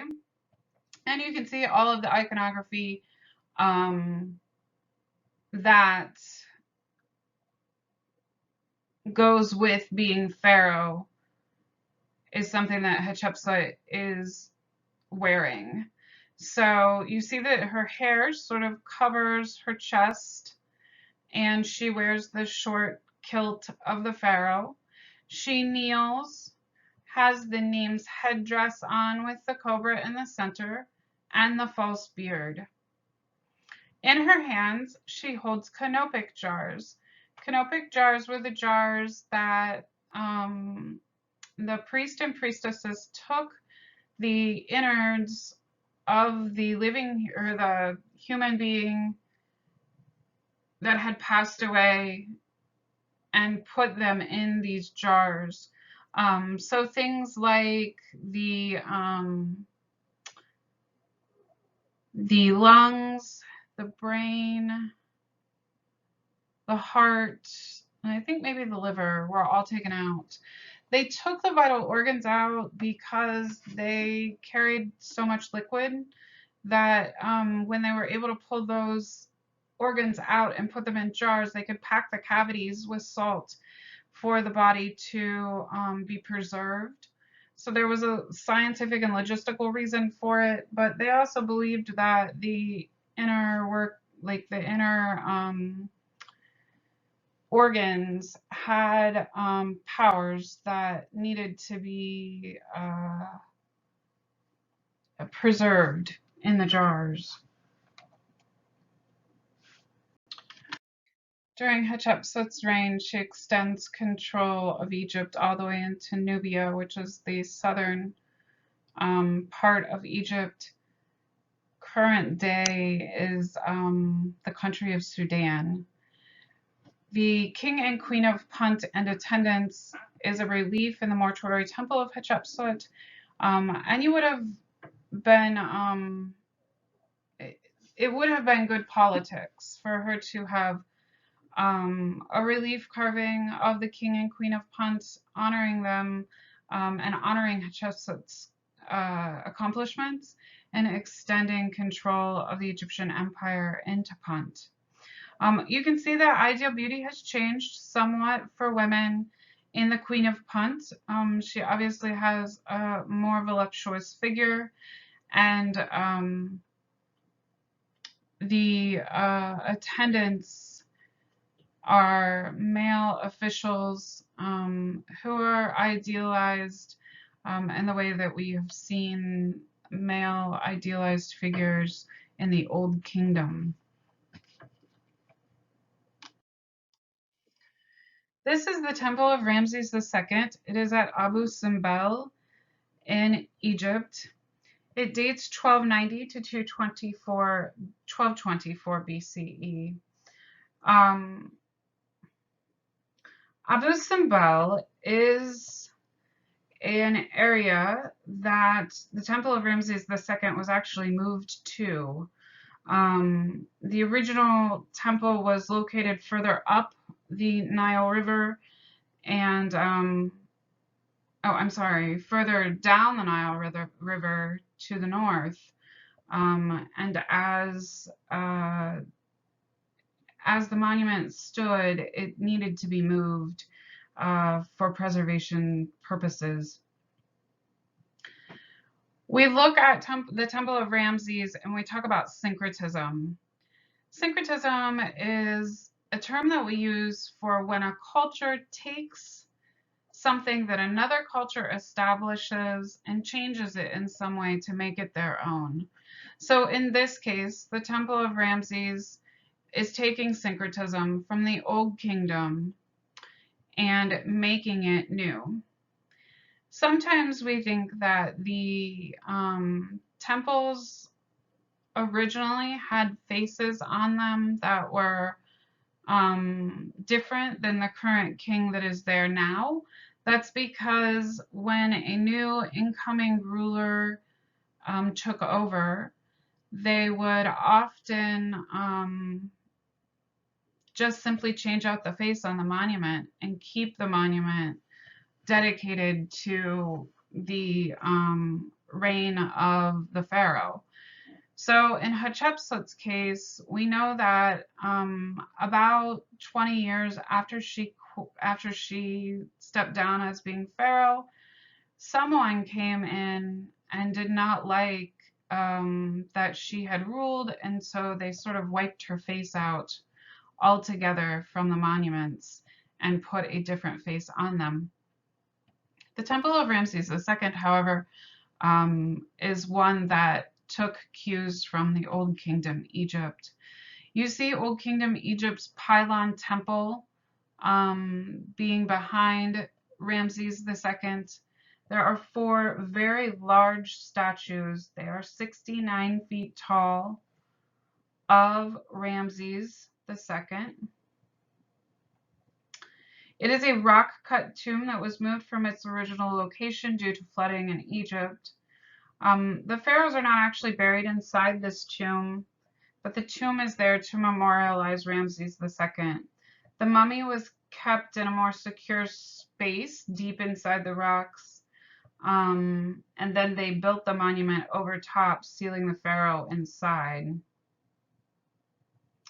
Ramses II was the longest ruling pharaoh in ancient Egypt and was often referred to as Ramses the Great.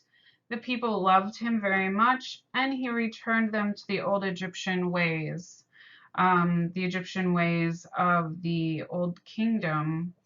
That was a blatant attack on Hatshepsut.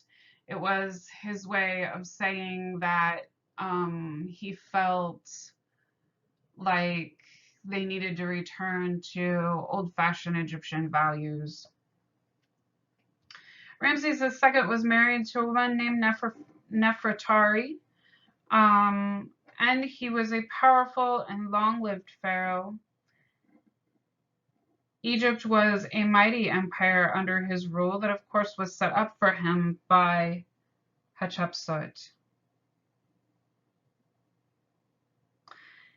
He had many building projects, but the ones that are the most impressive are on a scale that rival the pyramids at Giza, and this would be one of those.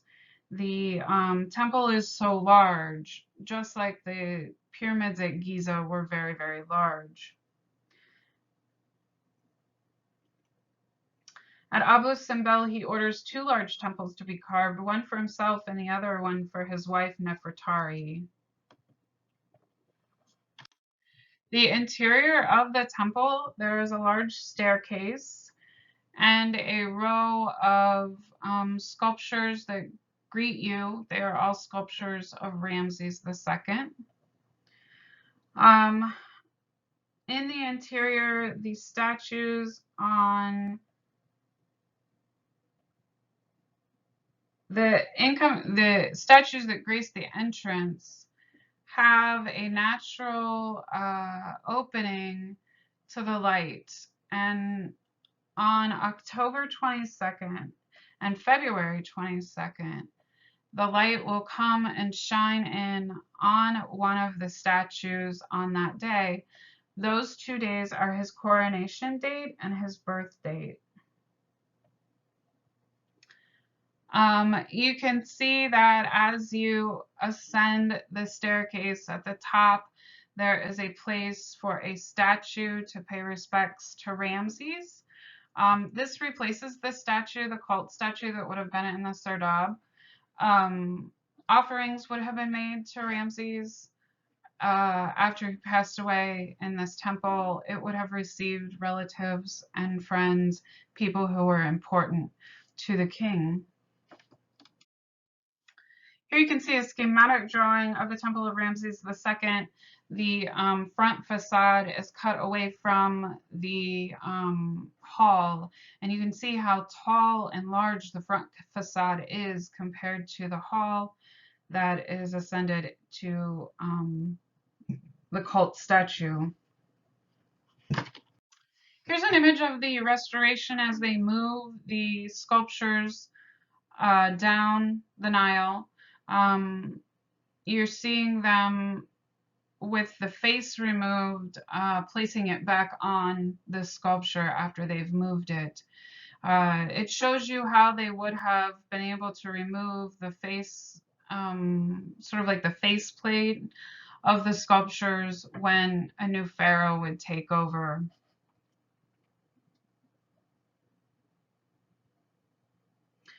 The removal of the face had to do with restoration actually in the 1960s. So now we're going to move on to Karnak. This is an aerial view of the Temple of Amen-Ra, looking east. in Karnak, Egypt. Major construction took place in the 15th to 13th centuries BCE. Karnak was a long-standing sacred site where temples were built and rebuilt for over 1,500 years. Successive kings renovated and expanded the complex of the Great Temple of Amun until it covered 60 acres.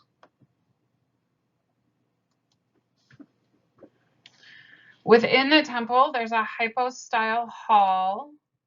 We're going to look here. This is where the hypostyle hall is.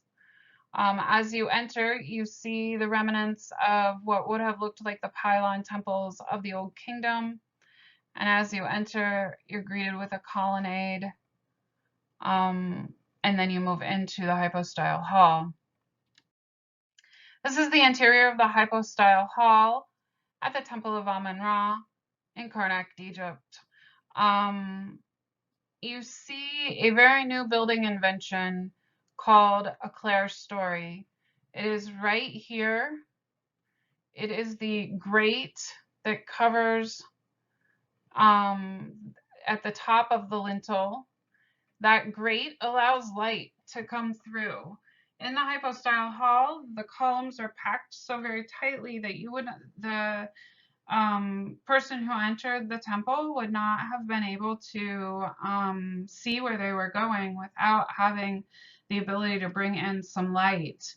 And so the clerestory gives a whole section where the light can be brought in. Obviously, you're looking at this in ruins where the roof is no longer there. But when the roof was there, without the clerestory, you wouldn't have been able to see to walk through the hall. The columns are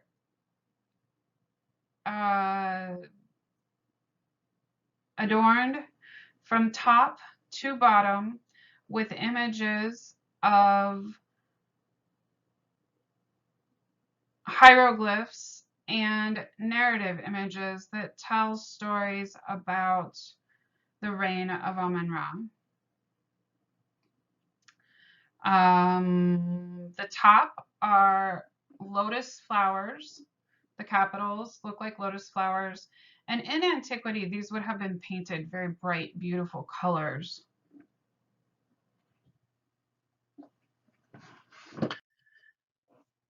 This is a schematic drawing or artistic recreation of the hypostyle hall at the Temple of Amun-Ra in Karnak.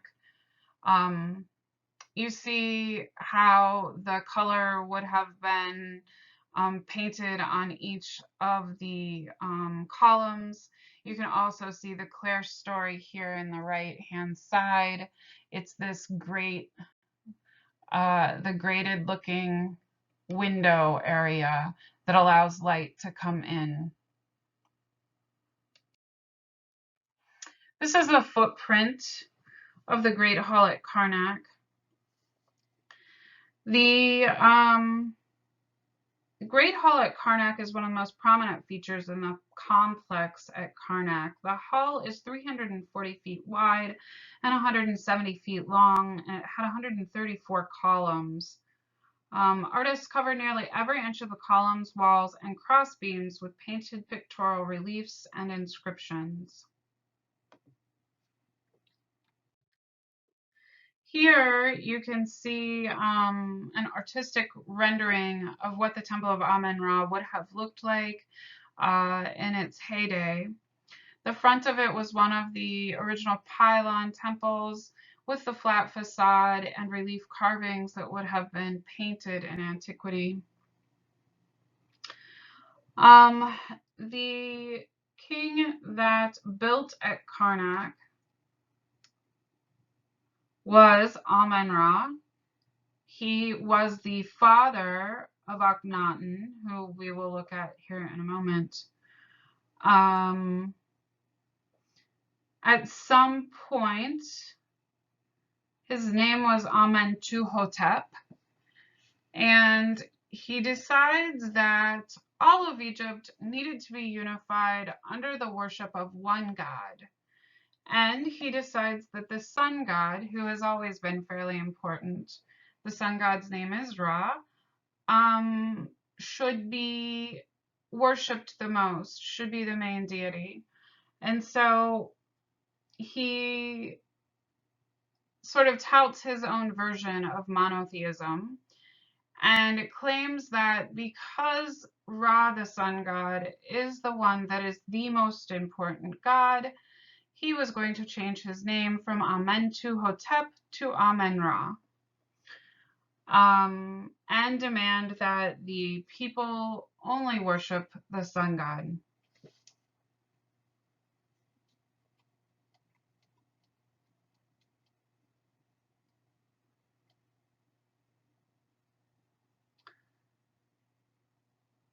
This poignant decision to be a monotheistic or a monotheistic society is one that is stemmed in social control. The ability to say to the entire kingdom, hey, from now on, we're only going to worship one God, became an important social and political structure within Egyptian society. So the Temple of Amen-Ra was a temple that was created in the beginning by Thutmose I, Thutmose III, and Hatshepsut. As time went on, more and more of the Egyptian kings added to the temple complex. Some of them, like Ramses II, added chapels to the temple. But the temple, being a sacred site, had some unique features. For example,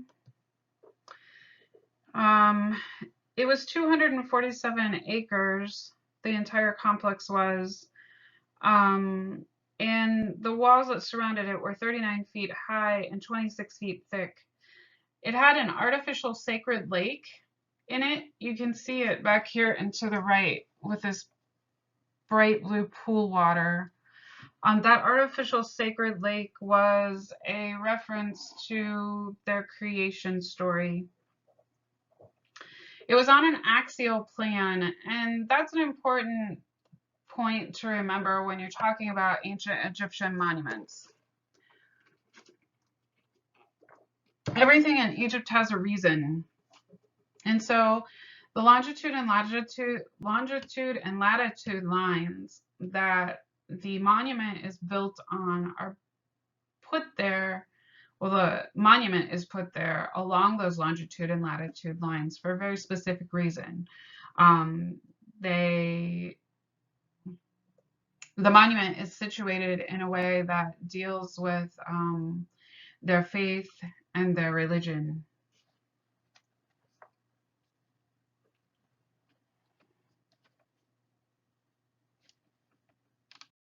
So before we move on to a new succession of rulers, leaving off with Amen-Ra, let's look at some of the important royals that came in between Amen-Ra and Akhenaten. The pharaohs of Egypt had a infatuation with these cube-like statues. They are the new form of the Ka statue, and this one is a Ka statue for Senwet and Princess Neferure, who is the daughter of Hatshepsut. It is in the museum in Berlin, and you can see it's covered in hieroglyphics that tell about Neferure and Senwet. Senwet wears the wig of the Egyptian queen, and then Neferure sits in her lap.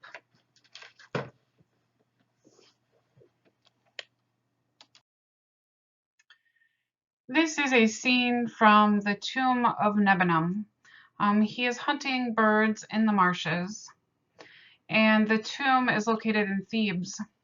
It's 18th dynasty, and it's a wall painting on dry plaster, which means that it's what we call secco fresco, a type of fresco painting that doesn't become part of the wall.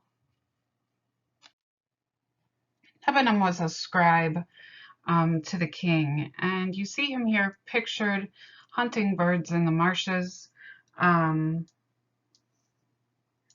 in this scene, Nebenum's hunting in the afterlife. It's a favorite pastime of his, and the inscription in the painting says that he has a sense of peace and calmness. The scene preserves a great sense of naturalism, probably one of the biggest preservation of naturalism we have in Egypt. Hierarchy of scale is used to focus on which person is Nebenum.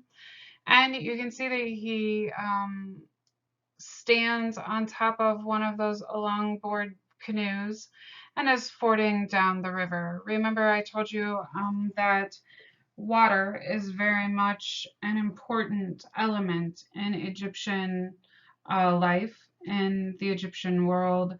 And so he's depicted standing on a canoe astride the fishes in the water. In the same tomb, we see musicians and dancers in detail from a mural in the tomb of Nebenum in Thebes. It's in the same space that the one that we just looked at is in. And the painting is an image of a ceremonial meal that would have happened in Nebenum's honor when he passed away. The family would have gone to the place in which he was buried and had a traditional funeral meal at the entrance of his tomb. And then they would return yearly to honor his life. You see at the bottom 4 dancers who were dancing with priestesses to music. Music was very important to them. They liked music. Music was part of their banqueting. And now we move on to Akhenaten and the Amarna period. This is Akhenaten. Akhenaten was the son,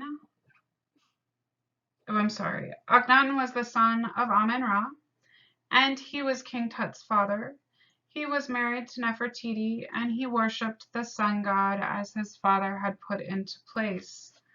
He thought he was the human form of the sun, and he unifies Egypt under one faith to only worship him and no other gods. Art historians think that this was a deliberate, there was a deliberate decision on the part of the artist to create a new style of representation of the figure. Art in the Amarna period develops after Akhenaten's rule in the 18th dynasty. It's very different from other Egyptian art. It showed movement and activity in crowded areas. It showed a focus on elongation, a sense of femininity, and there is no gender variance in skin tone like we've seen in the past. In the past, we've seen that women are a lighter color than men. In this case, they all have the same skin tone. The sculpture placed emphasis on an elongation of the body, especially in the face and the neck. And you can see the crown that we started with in the unification of Upper and Lower Egypt in King Zoser's time has been brought back by Akhenaten. You see the Neem's headdress, the elongated beard, and that tall crown with the cobra on top. Across his chest and his hands are power objects. One is a power staff, the other is simply a power scepter.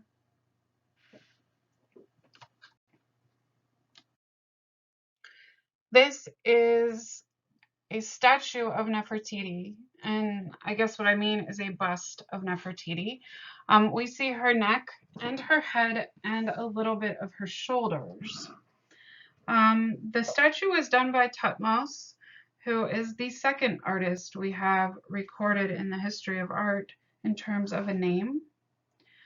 It is painted limestone. It's 1.25 feet high, and it is in the Staatsliche Museum in Berlin. You can see the top of her head is very wide and flat. She wears a very wide and flat hat. Down the center is a similar ornamentation to the king's cobra. And then you see that she has painted on eyebrows and a new standard canon of beauty for women. She has a more delicate shaped face. The eyes are painted. The nose is not quite as flared. The lips are not as wide as we've seen in the past, but very full. The bust was a bust that was used to train young artists by Thutmose. And one half of the statue is completely done, meaning it's completely rendered. The other half of the statue has been left unfinished because it was a statue that was used to teach artists how to sculpt.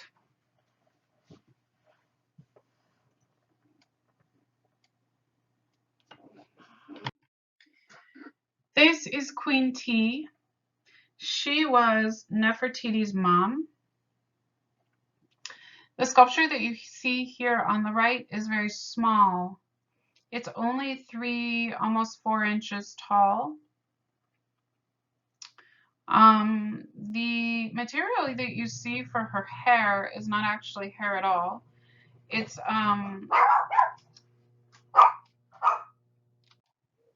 a large shape that's used to indicate her hair, and then it would have been gold leafed. You see large lapis lazuli and gold earrings that adorn Queen T's ears, and her skin tone is fairly dark. She has wide-set almond-shaped eyes that we have come to associate with beauty in ancient Egypt, and her mouth sort of has a downturned curve. She seems very stern.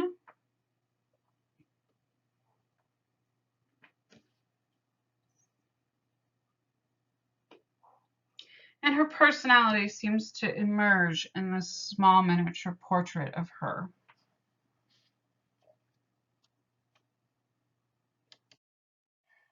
At some point, Akhenaten moves the court to a new place. When the new court is relocated, they need relief carvings and paintings for the walls. Your book says that various stages of completion exist for the relocation of the court, and that the carvings in the new location are some of the most sophisticated carvings in the history of art. Gardner states that the warmth and refinement of the images come through in a way that we don't see in much of the Egyptian art. You see a tender moment between Akhenaten and their child, who is King Tut. You see King Nefertiti as she holds their children on her lap. Now, when you're looking at them, they seem like they are enormous, do they not? They're very large compared to their children. And why in the heck do they have these heads that look like eggs? It is the style There has been some speculation that they actually wrapped the head because they thought that the head being elongated was beautiful. At any rate, that elongation that we see established in the sculpture of Akhenaten has been carried through into the art of their children. The figures seem wavy and elongated, and you can see the sun projecting rays across the relief sculpture. Akhenaten's successor is his 9-year-old child Tutankhamun, Tutankhaten,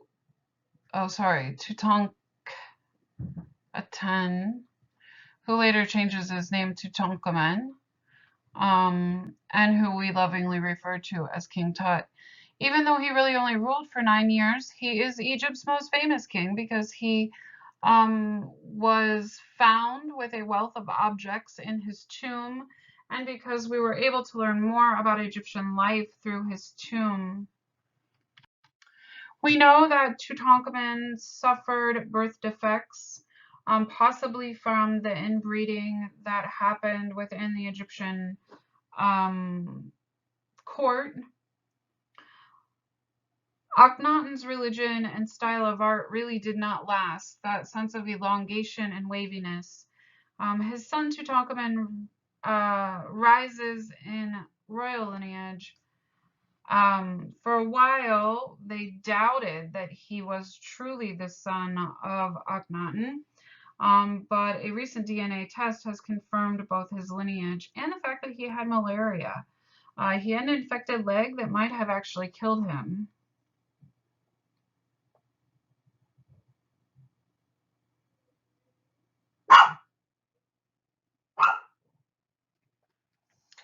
This is the death mask of Tutankhamun. It is from the innermost coffin of his tomb, and I'm going to show you the coffin system here in a moment. The death mask would have been a mask that was created with a special technique called repoussé. Repoussé is a technique that is used to create a metal form, a metal portrait. They would take a flat sheet of gold and from the back side hammer the shape of the portrait into the gold, and then inlay it with beautiful precious materials. In this case, we're looking at lapis lazuli for the bright blue, jade, rubies, all inlaid in gold. You see Tutankhamun wearing the Niam's headdress with the eyeliner that indicates his royal lineage. He has the false beard and the cobras that adorn his headdress. This is the painted chest from the tomb of Tutankhamun. It has lots of naturalism on it, and you can see that he's depicted as a great warrior. The movement of the horse's legs is created by showing those legs in repetition, like we saw in the Standard of Earth from the ancient Near Eastern art. You see Tutankhamun represented in Roman style warrior garb, and he drives a chariot.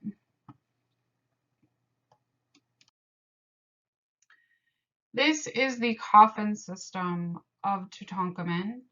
The mummy to the far left, the one with the death mask on it, is actually the mummy of King Tut. It was wrapped in bandages and gold and then painted to reflect his importance. Then the actual mummy would have been put into an inner coffin, which was then put into a sarcophagus. The mummy of King Tut is now in Cairo.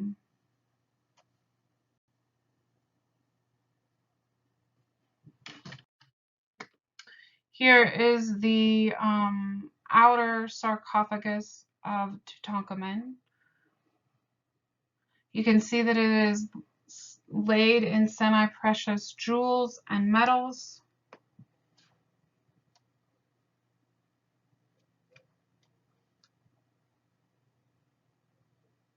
It weighed nearly 243 pounds. And I got the pleasure of seeing it when it went to the Indiana Art Museum.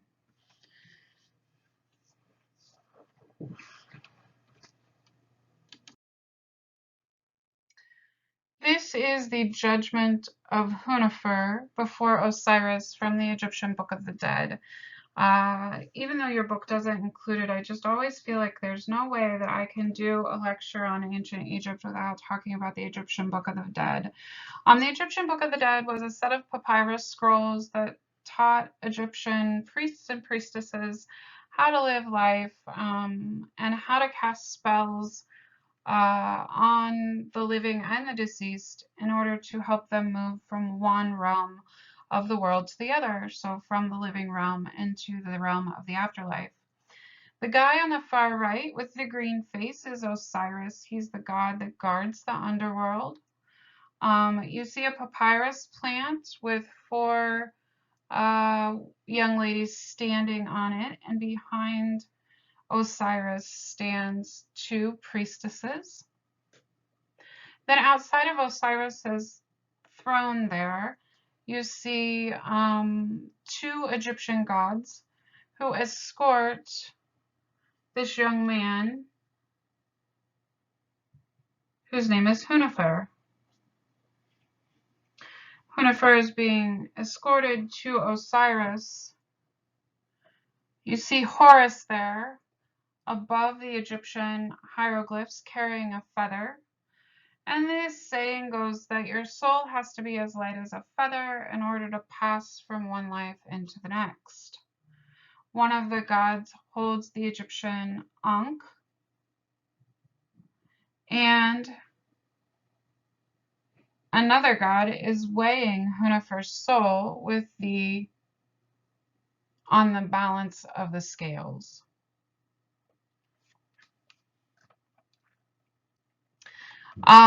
You see some registers here to organize information, and we see many depictions of the Egyptian gods and goddesses. Well, we're going to move into the late period in Egyptian art. The late period is really sort of a smaller period in Egyptian art, and it really recalls the original art of the Old Kingdom. You see the stiff stance of the warrior like pharaoh astride a diorite block.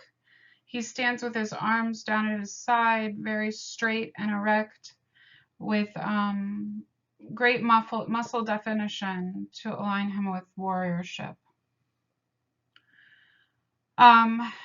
The Egyptian art of this time is very conservative. It is idealized and somewhat emotionless. We see a double wig, which was a characteristic of the New Kingdom, and a more naturalistic looking face and head.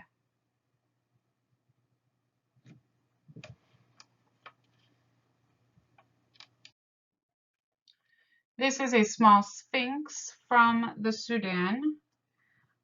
You can see that it's actually almost 1.5 by 2.5 feet, and it's at the British Museum in London. I can tell you it is fairly small compared to what we think of when we think of Egyptian monuments. It is the size of a large dog, maybe a mastiff, if it were sitting down all hunkered up. You can see the Egyptian idealized form of beauty varies a bit from area to area. The face of the ruling elite here has a bit more fleshy of a face, The eyes are more wide open and the lips a little bit fuller. Once again, they're still combining power symbols like the symbol of the lion with power of the human ruler. And last but not least, we see a resurgence of the pylon temples. The pylon temple here depicts Horus and Hathor, and they are witnessing Ptolemy striking down undesired enemies. The architecture of this symbol is rooted in the original temples, the original pylon temples of the Old Kingdom, and they demonstrate the traditional nature of Egyptian art and architecture.